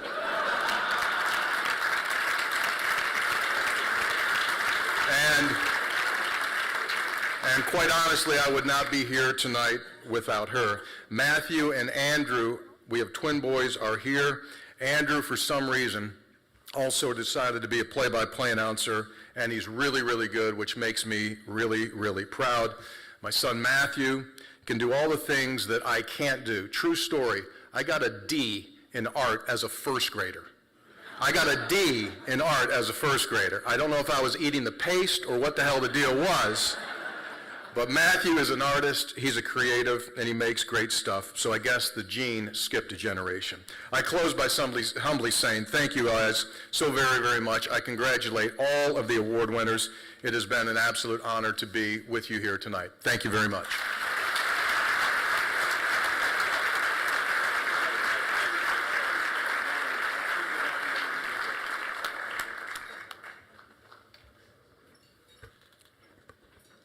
Natalie attired. I dressed like Natalie one time for Halloween, got in trouble. Don't encourage him, right, Tom? And now it gives me great pleasure to turn the program back over to Woody Durham's son, a great broadcaster in his own right, Wes Durham. Thank you, Dave. Those of you that have been to a Diana Ross show or a Cher concert, this is a costume change right here. Before we go further here tonight, this organization and its proud history celebrating 66 years, this particular year will be my final as the board president. I've been the board president since just after 2020, And I have been very fortunate and grateful to be on a team of board members who have helped this organization kind of find our sweet spot, if you will, for this new landscape of sports media. I want to thank, first of all, our NSMA board members that are here tonight. I know several of you are here. If you wouldn't mind standing and a quick wave of hands. I know Greg Brewer's here. Greg, thank you. Alex Faust, you've already seen. Rob Goodman. Paul, good to see you. Thank you, sir. I've already thanked Dave Gorin for his tireless work. Jim, thank you, sir. Three Magnolias sponsored the reception we all enjoyed last night here at the Grandover. Thank you, Jim, and Three Magnolias for a wonderful night. Dave Gorin is terrific. He's the blood, sweat, and tears of this whole deal. Jimmy Holder, wave a hand, son. You are absolutely unbelievable in this room. I have almost finished the financial payments of Rob Goodman's status on our board. So Rob, thank you for agreeing to terms and being here. Robert Eggleston could not be here tonight, and neither could Tim Nestor. Yeah, it's shrewd when a board adds a retired college basketball official, McDonough, to a sports media organization. I think it's crafty. I really do. Tim Nestor, who is vice president with Reynolds American, helped this organization find a North Star, if you will, to get this event moving at Grandover Resort. And we will all at NSMA be forever grateful for Tim Nestor's leadership as he continues on our board. I think we've got a terrific board. We've got new leadership in sports media. We've got terrific leadership from the Triad, and I'm excited about where this is going. All being said, it's been a pleasure to be a part of the NSMA board for 26 years. But I'm very excited tonight to announce that our new board president is not just a previous Sportscaster of the Year in the state of Washington. He's an outstanding broadcaster. He is a great human. He grew up in Detroit. He went to Bowling Green State University. He's now the voice of the NHL's Seattle Kraken. From here on out, after tonight, it's Everett Fitzhugh's ball game.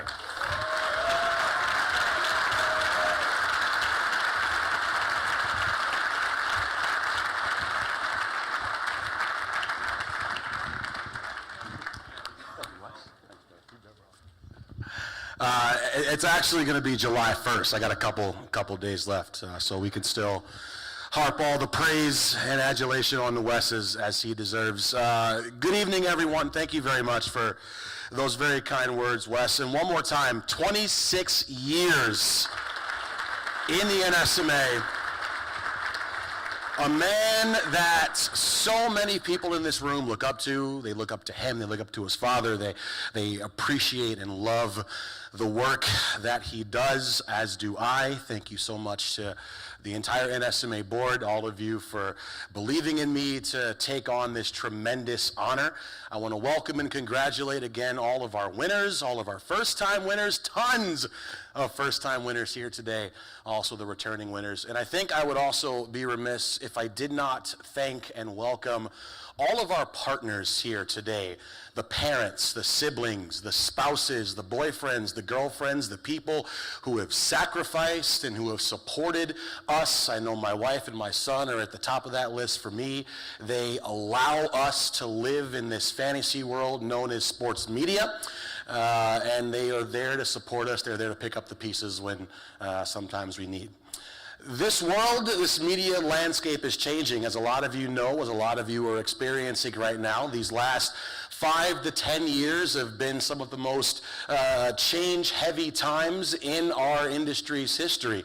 And the NSMA, we strive to be a beacon for broadcasters, for sportscasters, for writers, for anyone in this industry. And we're excited for that change. We are excited to drive headfirst and continue to take on the new trends that are in the sports media landscape. And we're going to need everyone in this room. Everybody here, all the folks who aren't here, the people of color in this room, the women of this room, the people who are part of a historically marginalized community. We need you to keep breaking down those doors, keep opening those doors, breaking down barriers, showing your personality, your culture. Yes, we need you in this room because not only are you welcome here, but you belong here. You are needed here. To the young broadcasters, my under 30s, the people who have been here for 5 or fewer years in this industry, we need your passion, your dedication, your hard work. We need you to continue bringing those ideas that may be a little bit outside the box, may be a little bit scary, but at the end of the day will ultimately lead us down new paths of exciting challenges and success.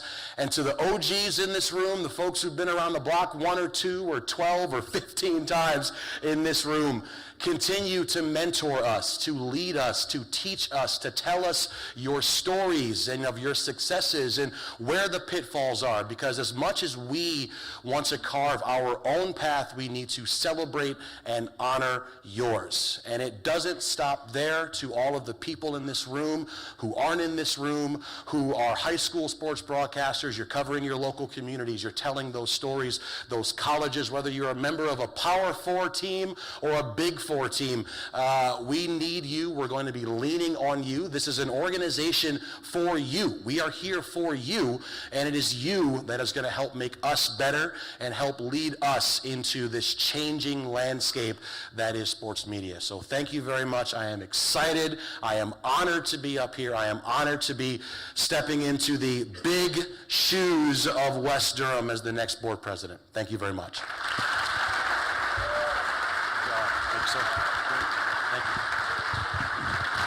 Thanks, Everett. I know we've talked about Tony Caridi's wife, who's been in charge of everything. I know there's several people here tonight. Sam Niederman just won for North Dakota. Where is Sam and Shelby Niederman? Back at table, what is that, 33, 5? 35. Sam and Shelby, just stand and wave, Shelby. I promise this won't hurt. Yes. Shelby, you stand and wave. Sam, keep your seat. Shelby, thank you. Hey, Tony, 2 weeks ago they got married. Oh, no, Shelby, thank you. I'm not going to make you stand any longer than you want to, I promise. You want to keep standing, go right ahead. It's a big room. They went to Kauai on vacation. Then they came back, I think, Madison a day, couple days in Fargo, because why the hell not? And they just came here. I'd say, Sam, you're doing a hell of a job so far. Hawaii, wedding, come on, man, you're there. Downhill and sunny from here, Sam. All right, let's get to the Hall of Fame. Tonight, the NSMA continues to honor the legends of our industry. It's the association's highest honor, enshrinement into the Hall of Fame. The first class, pretty strong. Grantland Rice, Ted Husing, Graham McNamee, Damon Runyon. That was the original four. Any of those guys Syracuse grads? Just checking. All right, just checking. Our first inductee tonight, widely regarded in Minnesota for 7 decades as the radio and print voice of the state. His first printed column appeared in 1945, but the impact was just beginning. Sid Hartman passed away nearly 6 years ago at the age of 100. Along the way, he provided sharp commentary in print, and during his regular appearances on WCCO in the Twin Cities, he built a tremendous relationship base. We talked today in the Convergence about sourcing, whether it was Bud Grant of the Vikings, a variety of the coaches for the Gophers, and he was even a confidant, and I mean close confidant, of Bob Knight during his career at Indiana. To accept for Sid Hartman tonight and share some thoughts on this honor in his life, please welcome his son, a radio broadcaster in his own right for many years in Minneapolis, Chad Hartman.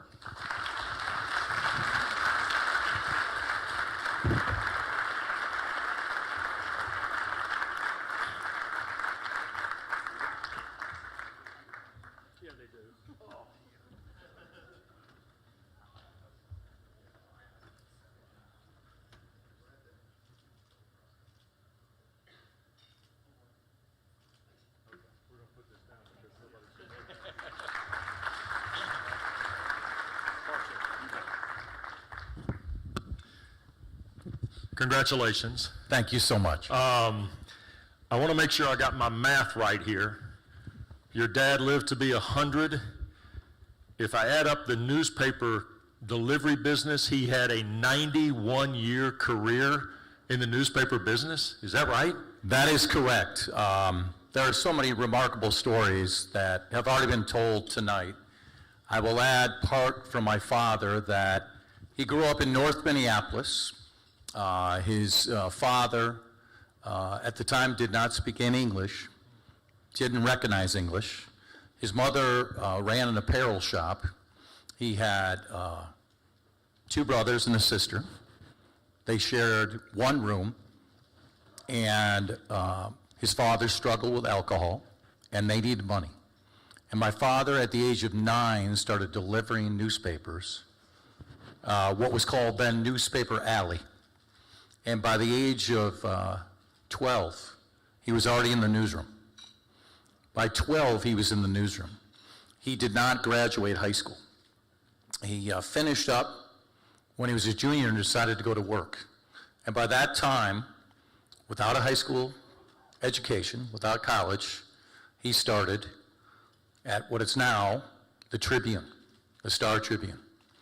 And by the time he was 24, he had his own column, Hartman's Roundup, and at the time, he covered all the sports.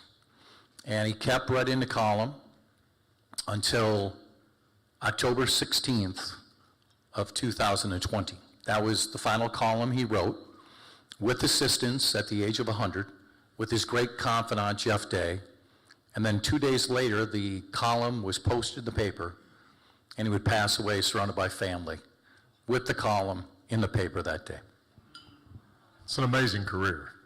There is some interesting pieces here that I want to get to in our time. How did a sports columnist with his kind of pedigree become the de facto general manager of the Minneapolis Lakers of the NBA? Yeah, this is a very different media time, sir. And my father was very good friends, along with his confidants, of people who were influential in Minneapolis. And this is in the 40s when they're trying to get professional sports in town. Because at that time, the University of Minnesota was the story. And his good friends, Morris Chalfin and Ben Berger, came up with $15,000. And my father traveled and bought the Detroit Gems for $15,000. And when they came back, they appointed Max Winter as the technical, the legal general manager. But my father, while writing this column, just early into it, became the general manager. And if you remember the Minneapolis Lakers, their first title was in 1948. They won again in 50. They won again in 52. They won again in 53 and 54.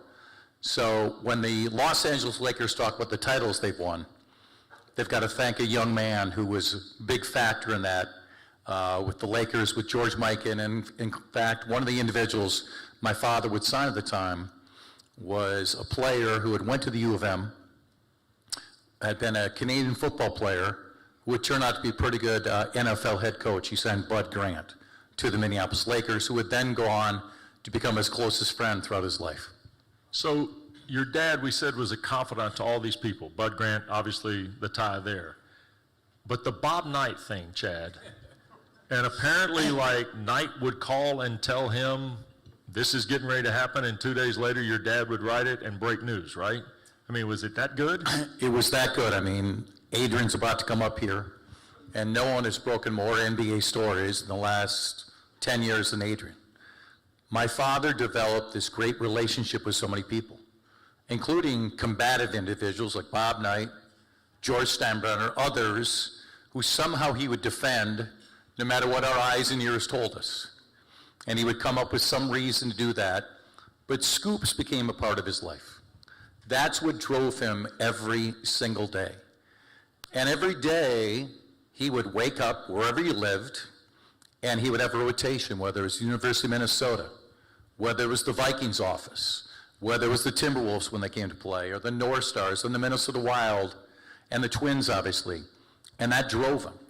And to have that ability for decade after decade to be the person who broke all those stories And then for my father, even though he had become an extraordinarily popular person back in Minnesota, to have these people as his friends, that meant the world to him. So that drove him even until the end.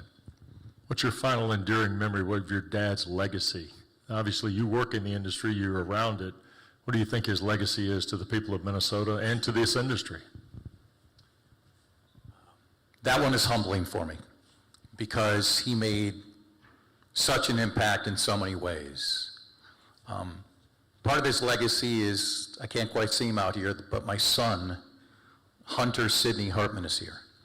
And as much as my father was at all these events, including up until COVID. I mean, there's a part of me, and my father did not pass away from COVID, but it took away all these paths that he would go.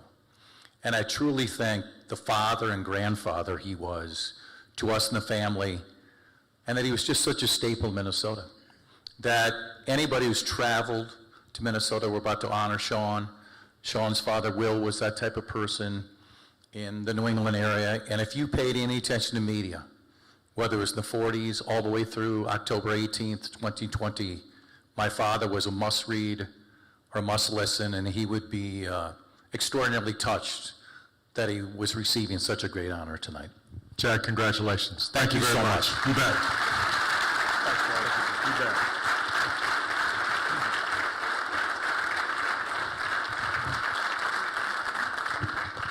100 years old.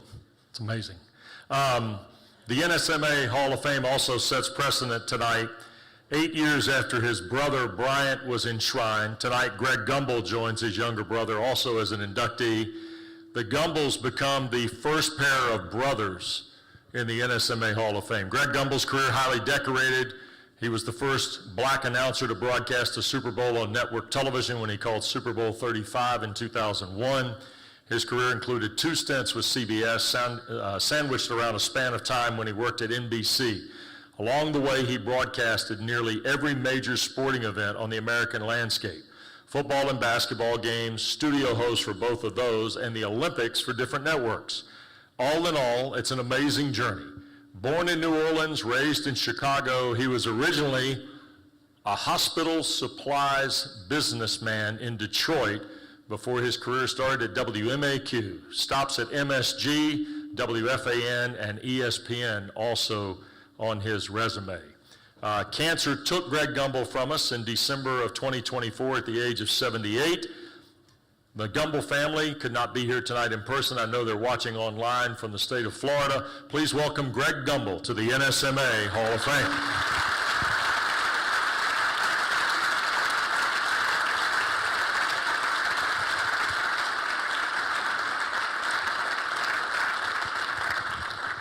Our third inductee of the night is also an alum of CBS Sports.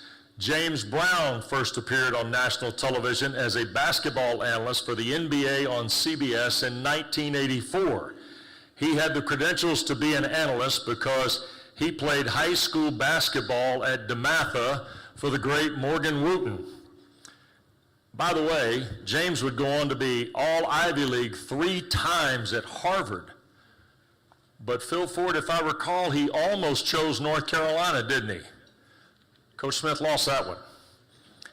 Brown was headed to stardom as a sports anchor, first at WUSA, then he was rehired by CBS for basketball, football, baseball, you name it, JB did it.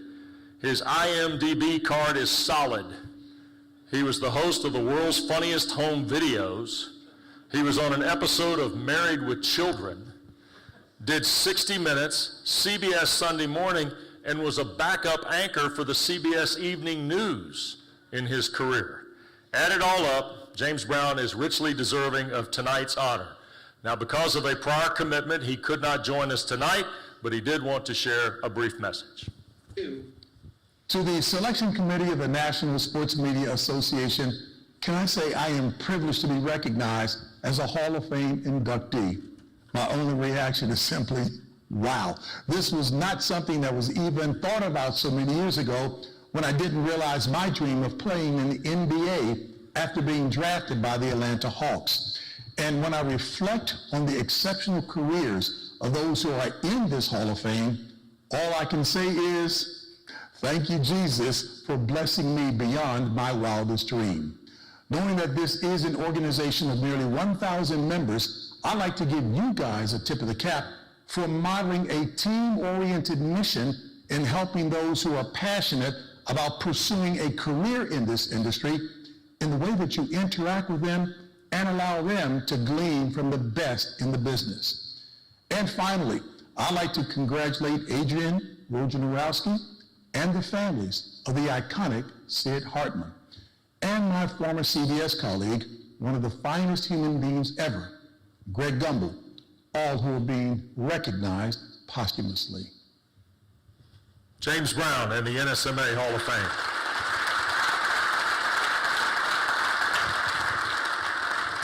Our final Hall of Fame inductee tonight is an industry icon and a cultural icon too. Adrian Wojnarowski, highly credited journalist and author who worked his way on the air with his breaking news reports primarily for the NBA. Those reports have become universally known as Woj bombs. And that term ultimately ended up in song lyrics. That's how you become a cultural icon. Born in Bristol, Connecticut, a graduate of St. Bonaventure whose writing career had stops in Hartford, Connecticut, Bergen, New Jersey, Yahoo Sports, and more before landing at ESPN. Three-time National Sportscaster of the Year, is now an NSMA Hall of Famer. Here's Woj.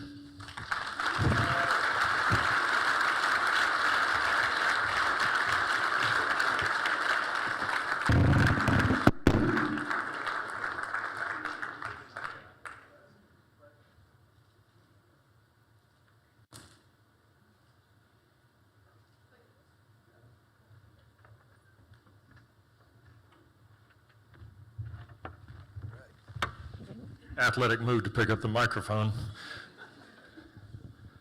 So, in the few minutes we've got here tonight, what does this mean? Hall of Fame to Adrian Wojnarowski, who graduated from St. Bonaventure and just wanted to be a newspaper writer, huh?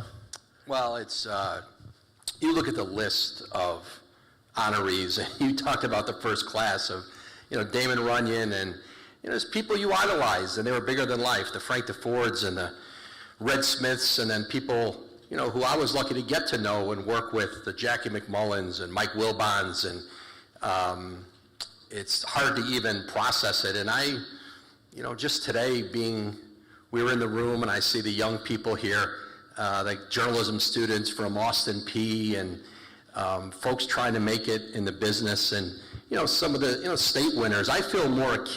I still feel like I'm more like that kid who was chasing me to the elevator today to ask some questions, and I was 24 years old when my wife and I, Amy, came down to Salisbury, North Carolina. I was a state winner of the year, working at the Waterbury Republican American, and I remember walking up on the stage and posing with Peter Gammons, who was one of my idols, and know Sean and Ryan McDonough was a very close colleague and friend of their dad Will. I think about that kid who came to this event at a very young age, not really knowing what was ahead in my career, but it's beyond belief. I never imagined any of it. When something like this happens, you talked about the grind today, the fact that you worked at all those places, Woj. What does that mean? What did you embrace about that challenge to get you to the place you were nationally in this industry? I mean, listen, nobody ever heard of me until I was my mid to late 30s. I worked at small newspapers. I worked in Waterbury for 4 years, in Fresno, and then the Bergen Record suburban paper, a very good suburban New York paper, but it was still 6 of 7 or 7 of 7 of the New York papers. And my career changed when I went to Yahoo to just cover the NBA, and it was at a time when I think, the internet, social media, LeBron James is going to Miami, free agency, and player movement became such a greater focus of the industry, and there was just this a tremendous appetite for information. I was very lucky and fortunate that my timing was pretty good, but I never imagined, when I left St. Bonaventure, I had a dorm room with probably 75 or 80 rejection letters from newspapers all over the country. And this was back when they would type you a letter or write you a handwritten note.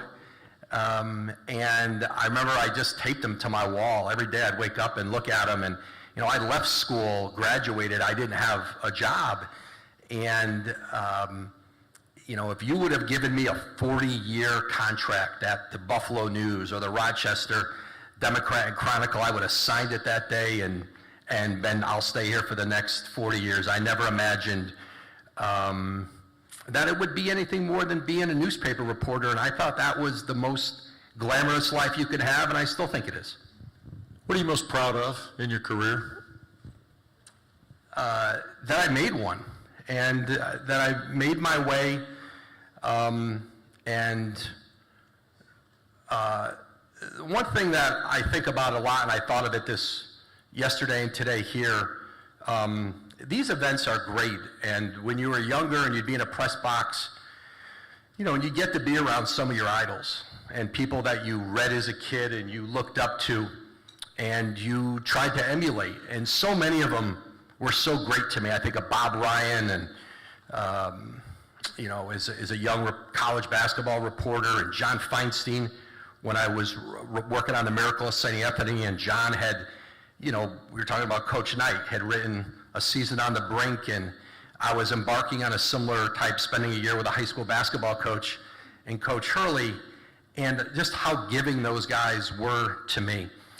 But you also remember folks who you idolized and were at the top of our industry, and they weren't so pleasant to meet, and they weren't so giving.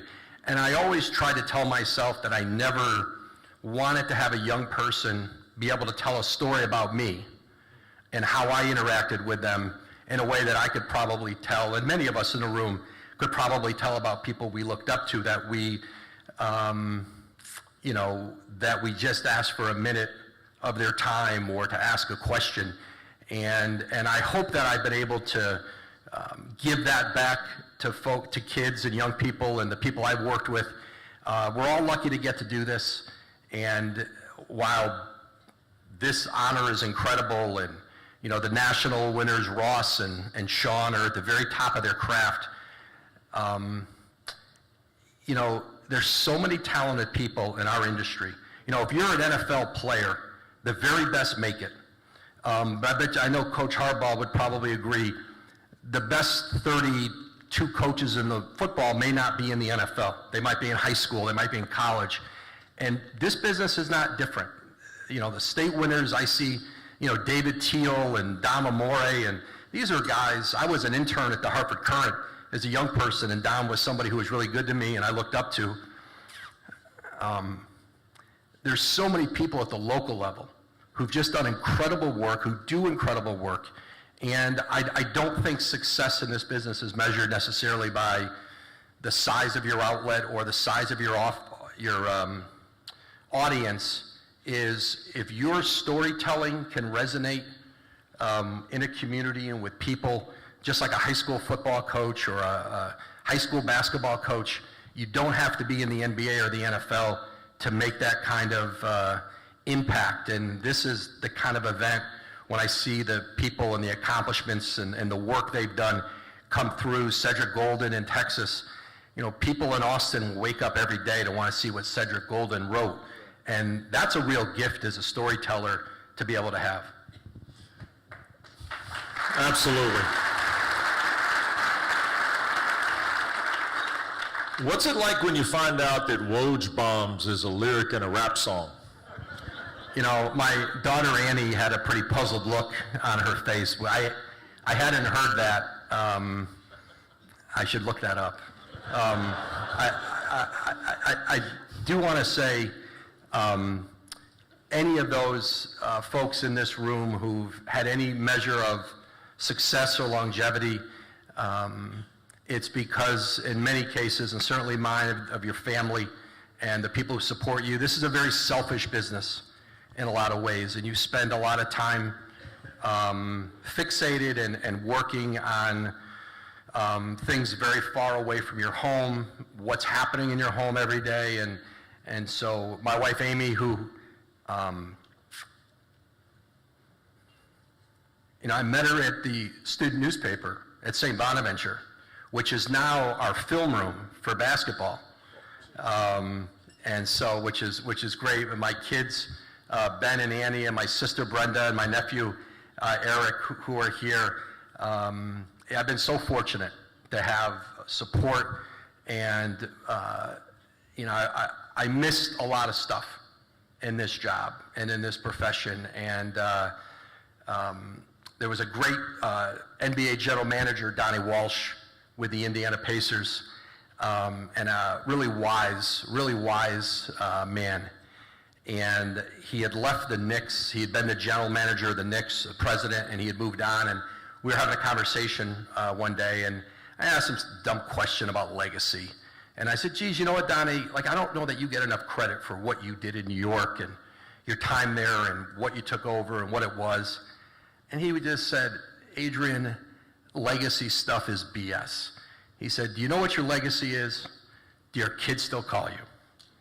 That's your legacy. And so they still call me, they still respond to my texts. Not always right away, but they still respond. And so that's to me is what's been the most fulfilling of all this. That's awesome. That is so well said. I was asked this question, and I want to share it with you. The story or headline that you had in your career that you knew was going to be big, and you knew you were going to be the one to break it. Because I had a colleague in our industry say, Adrian Wojnarowski, that dude lived on the juice. He had the juice. He knew he could bring it and change the kaleidoscope of the day. What's the one story you remember where you knew it, nobody else did, and you were going to break it? This is a cop-out. The next one. I always viewed it as the next one. Whatever the next one was going to be was the biggest, and a lot of it's a blur to me, but I always tried to stay focused on what was the next one. Yeah. I was lucky to be at a time in the NBA that was really impactful. There was a lot of change. The popularity was really, kind of grew exponentially. Yeah. And so, it was a really fun ride, and I got to be around so many. I learned a lot from the people I covered, players and coaches and GMs and agents. And if you kept your ears open, there was always so much to learn that could make you better at your craft. And I just always tried to approach it as a craft, and that we can get better at it. And that's what's fun to see with everybody here tonight. This is a industry of people who value the craft of it. And, I tried to keep that mindset till the very end of it. I thought you were really doing some things when you went from sports writing to the GM, and then Sid Hartman won like 3 NBA titles, and he was writing columns. Yeah, let me know when Mike is in the portal. I'd like to. Adrian Wojnarowski, congratulations. Thank you. Thanks. Really enjoyed it. Oh, that's fun. All right, tonight's National Sportswriter of the Year is awarded to the senior college football reporter for Yahoo Sports, Ross Dellenger. In the last 11 years, he's been on the front end of nearly every major move in college athletics, and in particular college football. In the last year alone, I went back and did a little scan on this. He's covered players, coaches, games, conferences, commissioners, presidents, chancellors, governors, senators, Congress, boosters, lawyers, judges, millionaires, billionaires, TV executive, the CFP, bowls, and coming soon, I think he's going to tell us more of the above. A graduate of Mississippi State, he spent 8 years at Sports Illustrated before joining Yahoo Sports. The NSMA National Sportswriter of the Year is Ross Dellenger.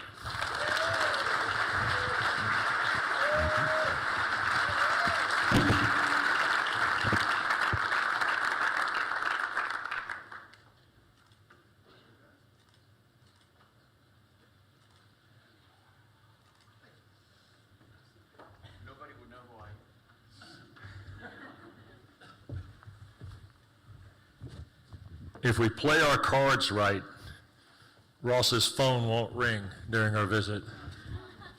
Well, Dave was just asking me while I was in the back. I was drinking a beer, but other than that, I was taking a work call. These are the things that happen. Does it ever stop right now in college football for you? No, is the short answer. Sometimes I wish it would slow down a little, but it doesn't seem like it's going to do that anytime soon, which is good for business, right? It's great content. I stay busy often, but there are times where I wish just maybe everybody will just get on a boat and just go into the ocean, and there'll be no decisions made. But it, it's. I think I mentioned it on the panel earlier. 4 or 5 years ago, I thought, like Adrian did when he made his decision to get out of the business a couple years ago, I thought about that. I thought, I'm kind of tired of reporting about the left guard and the backup quarterback and the coach who moved to this place and that place, and I thought, is there something more? I'd been in it for 18 years, and I thought, I don't know that I want to do this anymore. And then came NIL, right? And it's opened up a door of the sports business aspect of college sports that has fascinated me, and it was new, right? It was fun, and is fun, and it keeps me busy, and it's kind of kept me going. I mentioned it earlier. I was one of the only ones I felt like running into the fire of the sports business NIL world of reporting, but it's something that's sort of enlivened my career a little bit. I want to ask you about your journey to this award, because we were talking this afternoon. You graduated from Mississippi State. Your early years were at a powerhouse newspaper that people who cover the Southeastern Conference know what the Clarion Ledger has meant in the state of Mississippi.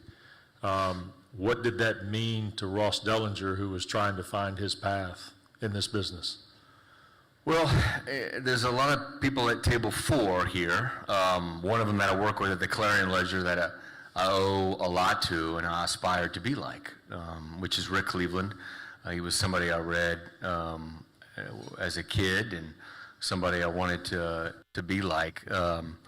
And so I think about those moments when I was younger and my role models, right? And Rick was certainly one of those. My parents are at this table, and I thought, Wes, about not inviting them to this event.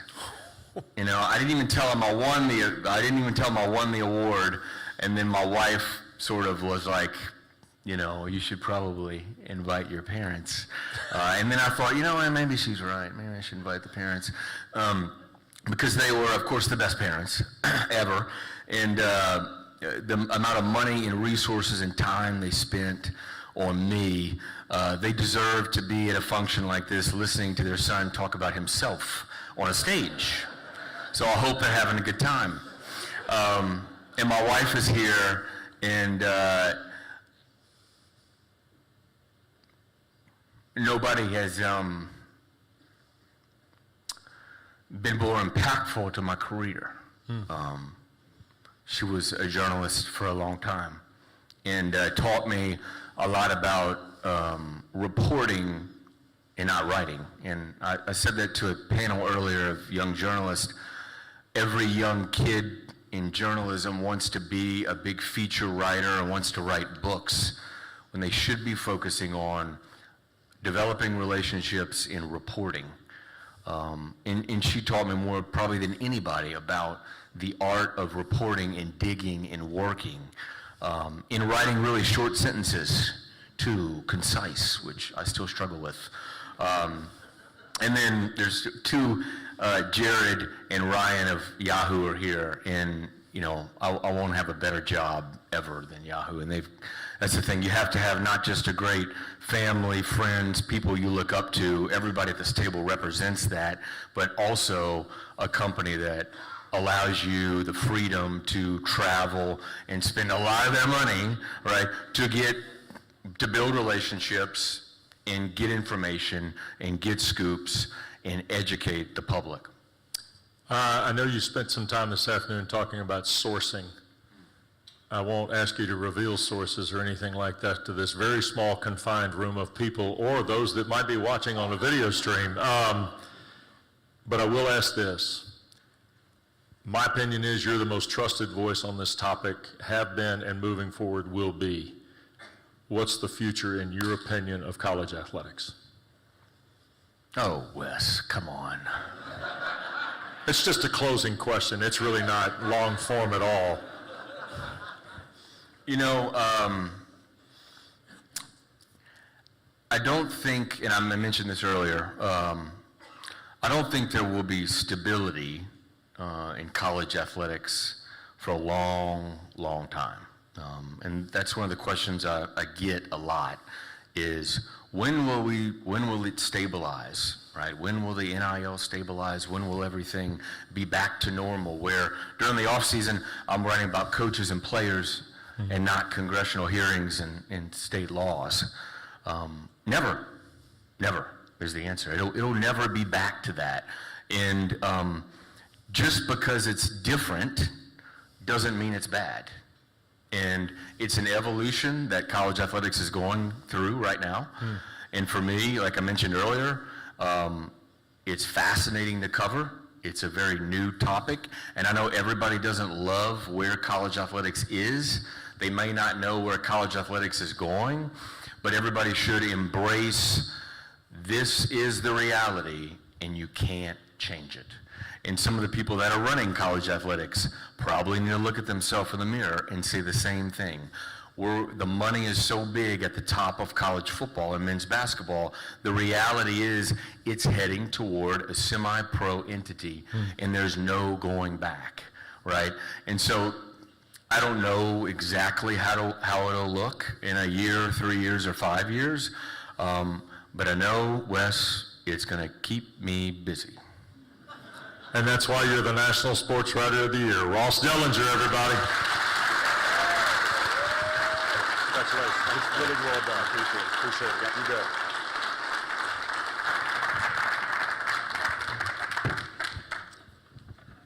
Our last honoree of the night, quite simply, is one of America's most trusted sports voices, and seemingly he's been in that very select group for a long time. In these parts, he doubled down last month on the title call of the Stanley Cup for the Carolina Hurricanes. But we really should have known in the 1980s that he would reach these heights. Sean McDonough in 1981 was one of 3 interns, along with National Sportscaster of the Year Kevin Harlan and 4-time Virginia Sportscaster of the Year Bob Black, at the Enterprise Radio Network. Well, you mean you've never heard of it? His baseball work, timeless. Tom Bernansky's catch in the corner at Fenway to help the Sox clinch the East. In Atlanta, he doesn't buy a meal because of Francisco Cabrera's single into left field and Sid Bream scoring at the plate. In 1996, he had Warren Morris's walk-off homer for LSU to win the College World Series against Miami. In football, his timeless work. Cole Hooser from 56 to win the ACC title for Clemson a couple of years ago. Let me take you back to the 90s. Clint Sterner's fumble at Tennessee to keep the Vols title hopes alive. And then there was Jalen Watts-Jackson in Lansing for the Spartans on the final play of the game. In basketball, in this city, Rip Hamilton's follow shot for UConn to beat Washington. Jalen Suggs of Gonzaga with an epic game winner against UCLA in the Final Four, if you were watching on ESPN International. And then, only because I'm playing the hits tonight, the epic 6 overtime game when the Orange beat UConn in 2009 at the Big East Tournament at Madison Square Garden. Ladies and gentlemen, this honor is way overdue. The National Sportscaster of the Year is Sean McDonough.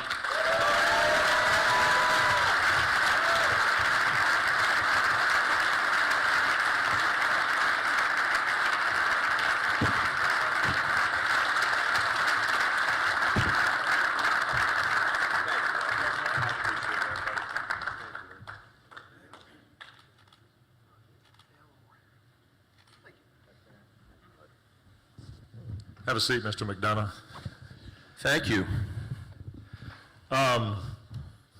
Before we get going, you've got several. Yeah, I'm here. glad. I was going to say that before we got started. Yeah. This has been an unbelievable honor. I think a lot of people in the room saw the video when Greg McElroy on January 1st at our production meeting the morning of the Georgia Ole Miss game, which was a great game, stood up in the room and passed along the news that I had been voted the winner of this. And thank you, by the way, to all who voted for me. It's an incredible honor. And it's been an unbelievable experience ever since. We have 3 tables of people here, family, friends. We had a dinner here in town last night. The best part of this for me has been seeing how much this means to the people I'm closest to, and how much they made an effort to be here. I mean, Coach Harbaugh's here tonight getting blasted in the face with the lights the entire night. If you see him on the sideline of the Giants opener, he has like a detached retina. He's been in the... So, thank you to these 3 tables over here, my brother Ryan and his family and all these unbelievable friends, because you know, the best part of anything in life, as you know, Wes, is the people that you share it with, and to be able to share it with these people. And Jeff Patterson, by the way, president of Boston Golf Club, is his birthday today, so happy birthday, J. Pat. Thank you for being here. At tonight's unofficial NSMA postgame show, Jeff will explain to you how a guy who grew up in South Carolina is now the president of the Boston Golf Club. Yeah, none of us really understand it either, who are the members, actually. Yeah. So, like me, you were influenced by a father in this industry. The last time we were talking earlier, last time you were involved in this event, you were here to accept the Hall of Fame honor for your dad. Yeah, it's a really emotional thing for our family. First of all, your dad is super proud of you as he watches from up above. Yeah. And Tony Caridi. I did walk around with the headset, by the way. I did. Is that story true? It was embarrassing, yeah. What made me think was our dad was great friends with Bill Parcells, and at the seminar today we talked about sourcing and relationships and what's appropriate and what isn't. I saw Harbaugh make a move when he said it, though, like you were going to get a cable and a headset this year. Yeah, well, now, I'm largely responsible for John's success. We've been friends for... So John Harbs is such a good man. So we met many, many years ago. We were both in our 20s at his brother. This is how long ago it was Jim Harbaugh was still playing in the NFL. Yes. Yeah. So I got invited to play in Jim's charity golf tournament at the University of Michigan, be a celebrity, which I was not. And Jim the night before said, thanks for coming. This is going to be an awesome time. You're going to be the celebrity from my brother John, my dad Jack, and my grandpa Joe.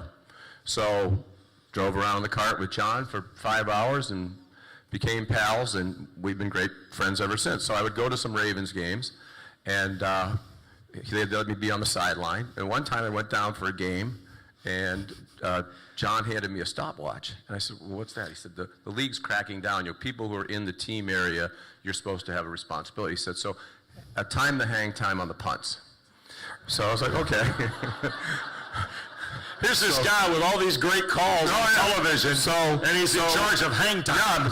Yeah, and now I've got like a piece of paper and a pen. I've got all the Ravens coaching gear on, and so it's the middle of the game. You know, John's coaching his team in an NFL game, and I try to stay toward the edge of the team area to not, be in the way.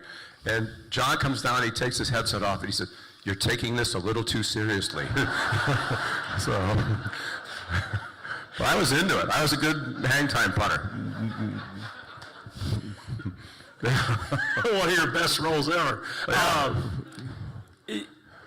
want you to, we've known about you so long. And I didn't answer the question about my dad, which is, you didn't, and I know you want to. So yeah, and I told it at the seminar today. The first time I was here, 2000. This has happened a couple of times tonight. Yeah, that's good. As we like to say, when you're in this business long enough, you've been around more dead mics than an Irish undertaker. So it's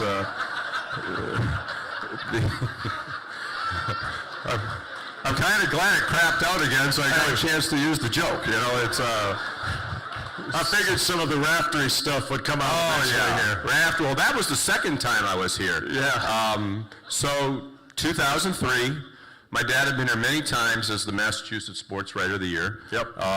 And, you know, as Woj mentioned and other people have been kind enough to say, really was the pioneer, the original information man that kind of paved the way for all these other people to come along and do such great work. So our dad had been having some health issues, heart problems they couldn't really diagnose, and he was home one night. My brother Ryan was Tar Heel from right not too far up the road, was home thankfully for Christmas vacation.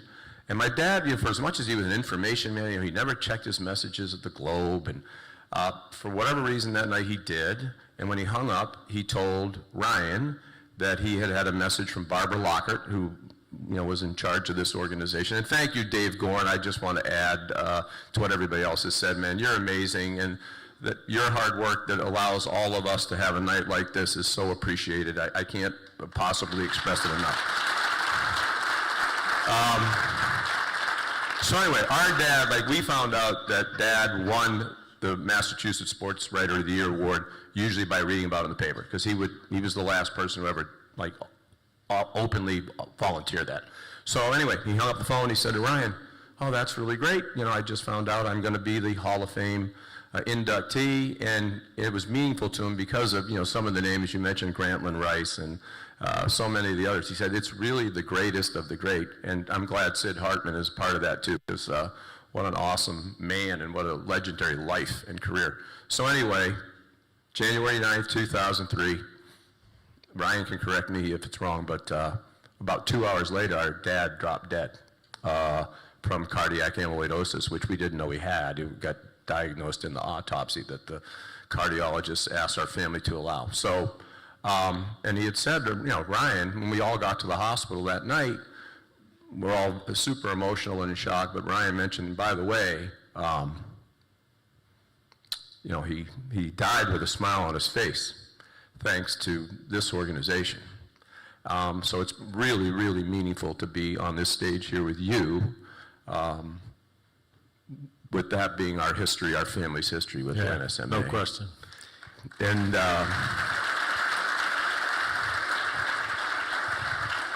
And then the other time I was here was to present Bill Raftery, which I think you remember. It was at like 1 o'clock in the morning. Thank God they got rid of speeches at this thing, because whoever was, that was probably Dave's idea. It literally was at 1 o'clock in the morning. Yeah. And it was a late show that night. It was a late show. So Ian Eagle and I went up and just did, you know, a couple of quick stories. But so now, you know, to be here, after being here to present, to accept from my dad, and then present a man who's been like a grandfather to me in Bill Raftery, is particularly... Wait till that gets back to Raft.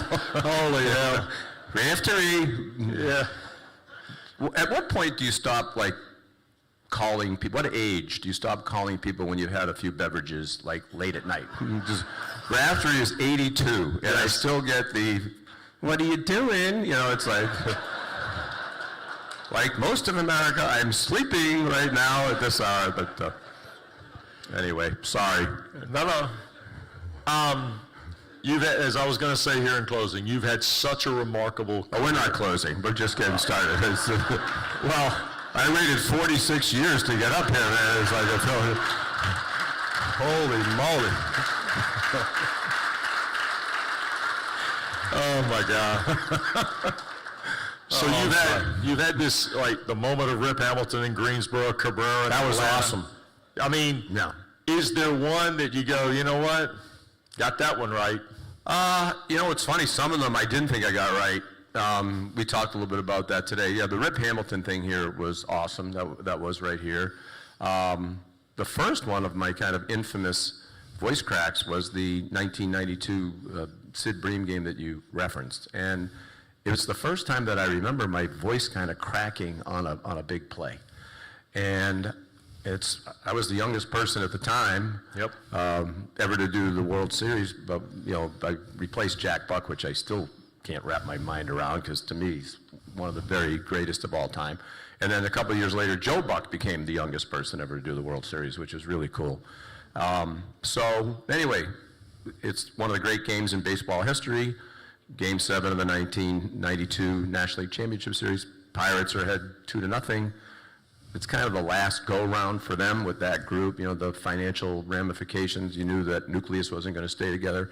And then Atlanta has this improbable comeback, and Sid Bream scores the winning run by a foot or whatever it was, and my voice cracked a little bit. And now we had the endless post-game show, which included, by the way, Deion Sanders. Oh, Mike's back. Deion Sanders dumping Gatorade buckets on Tim McCarver. That was all the same night. Our producer got fired that night after the game and did not come to the World Series with us. That was another story for another time. Yeah, it was a boring night other than that, and then this game. So anyway, Billy Andrade, the great golfer. Yep. Really good golfer. Some of Billy's friends are over here, right? I did an event at Billy's house. You know, he's on the Champions Tour now. And it's this beautiful house. And when he asked me to MC this fireside chat like this, and I said, I wish I played golf when I was a kid, because if I had known that all you had to do to have a house like this is finish 48th on the Champions Tour every week, you know, it's like, I would have worked on my chipping and putting when I was 5, you know, so. We get down that one. Yeah, we get down to the truck. Like Billy and Jody are in the booth. They live in Atlanta, as you know. They're friends of yours. They live in Atlanta. They're in the booth. So now we finally get off the air. The Atlanta Fulton County Stadium's empty. We're walking to the truck, and I'm sorry. Are you about to doze off? Is that no, all good. It's been a long night. Not as long as it used to be. No, you're right about that. Hell no, we had Jerry Lewis in here 2 years ago. Did you? Jerry Lewis? We raised a lot of money in here. We were on that long. But go ahead. Yeah. I thought he was dead. No. Go ahead. Oh boy. Anyway, so I don't even remember what was the question. I'm saying I get down to the truck, and I'm like, oh my God, they might fire me before the World Series, and people were running up to me and hugging me like.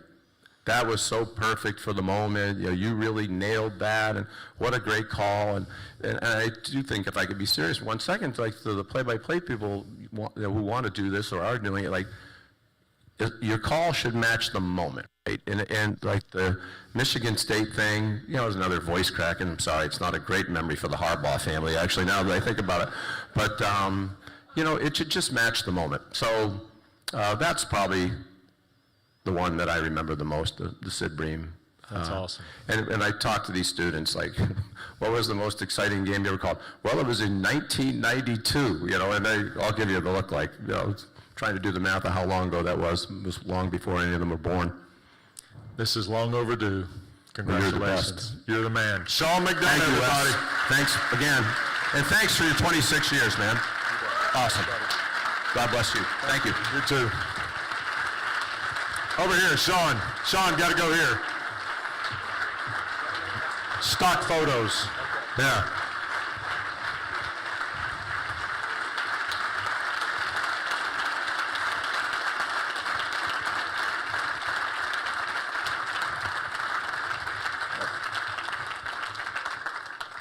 Well, you guys are in trouble. Andre's going to be on some of y'all's ass here eventually. I know you guys pal around Andre. Wait till I get back to Atlanta and that starts going down. Couple of notes here in closing tonight. This is not good. The unofficial NSMA after show or after party, which sometimes can be the after show, is over where the Convergence was today. So you'll go there.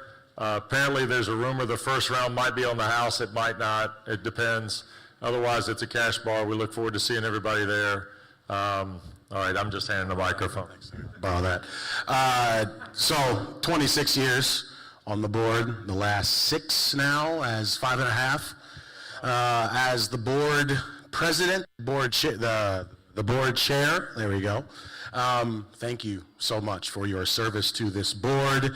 Thank you so much to your service to these broadcasters. Your father would be proud, as Sean said, and we would like to honor you, Wes, with some special recognition presented to Wes Durham in appreciation for your distinguished and dedicated service to NSMA Greensboro, January 29th, 2026. June 29th, 2026. And I have to let you know, I get way too much praise for this thing. This guy has been such a great leader for this organization because he is as busy as he is as invested and cares about this organization more than anyone I know. So board member Rob Goodman is up here as well. We wanted to get you this little print for your wall. He made good friends with Chuck at our 2022 awards, and we'd also like to throw in 5-night stay at any Wyndham property of your choosing as thanks for doing such a great job. So how about another round of applause for Wes Durham? Thank you. All right. That's for the man cave. Yeah, okay. If you want to know why this event is 2 hours and 30 some odd minutes old and not 4:25, it's because Charles Barkley got so bored listening to Curry Kirkpatrick go in the Hall of Fame during a 29-minute speech that we had to do something. That is awesome. I want to be on the record here, TD. My brother Taylor is here, who works for Learfield at Elon.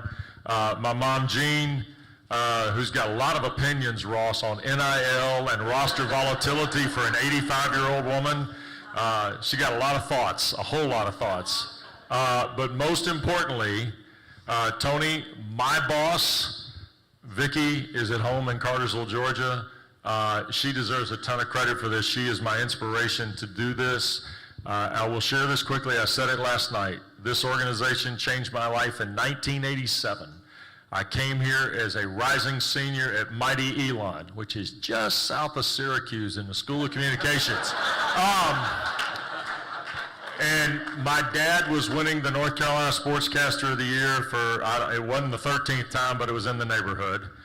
And I met Al Michaels, Frank DeFord, and Jim McKay in 45 minutes. Jim McKay sounded just like he did in the Olympics. I was like, oh my God. Frank DeFord had a suit on that cost $20,000.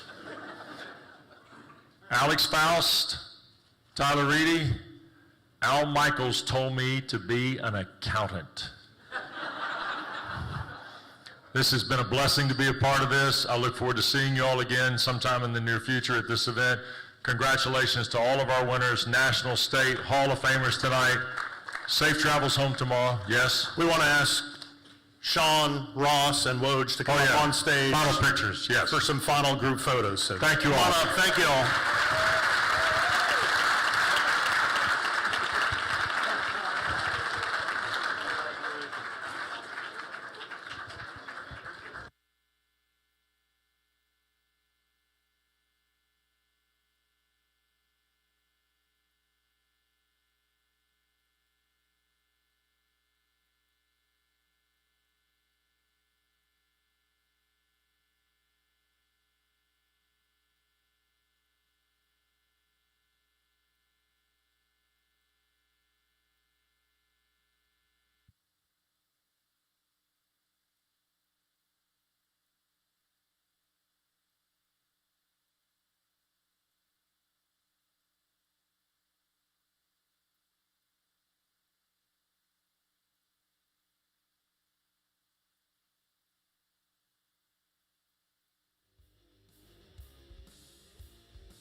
assistant. If any of the award winners want to get, we're going to bring the boxes on stage. If you want the box that your award goes in, we're bringing them here. We'll bring them right here to the right side of the stage. They'll bring the box, and you can, even if it's not your box, it'll fit in there, and you can take it home with you.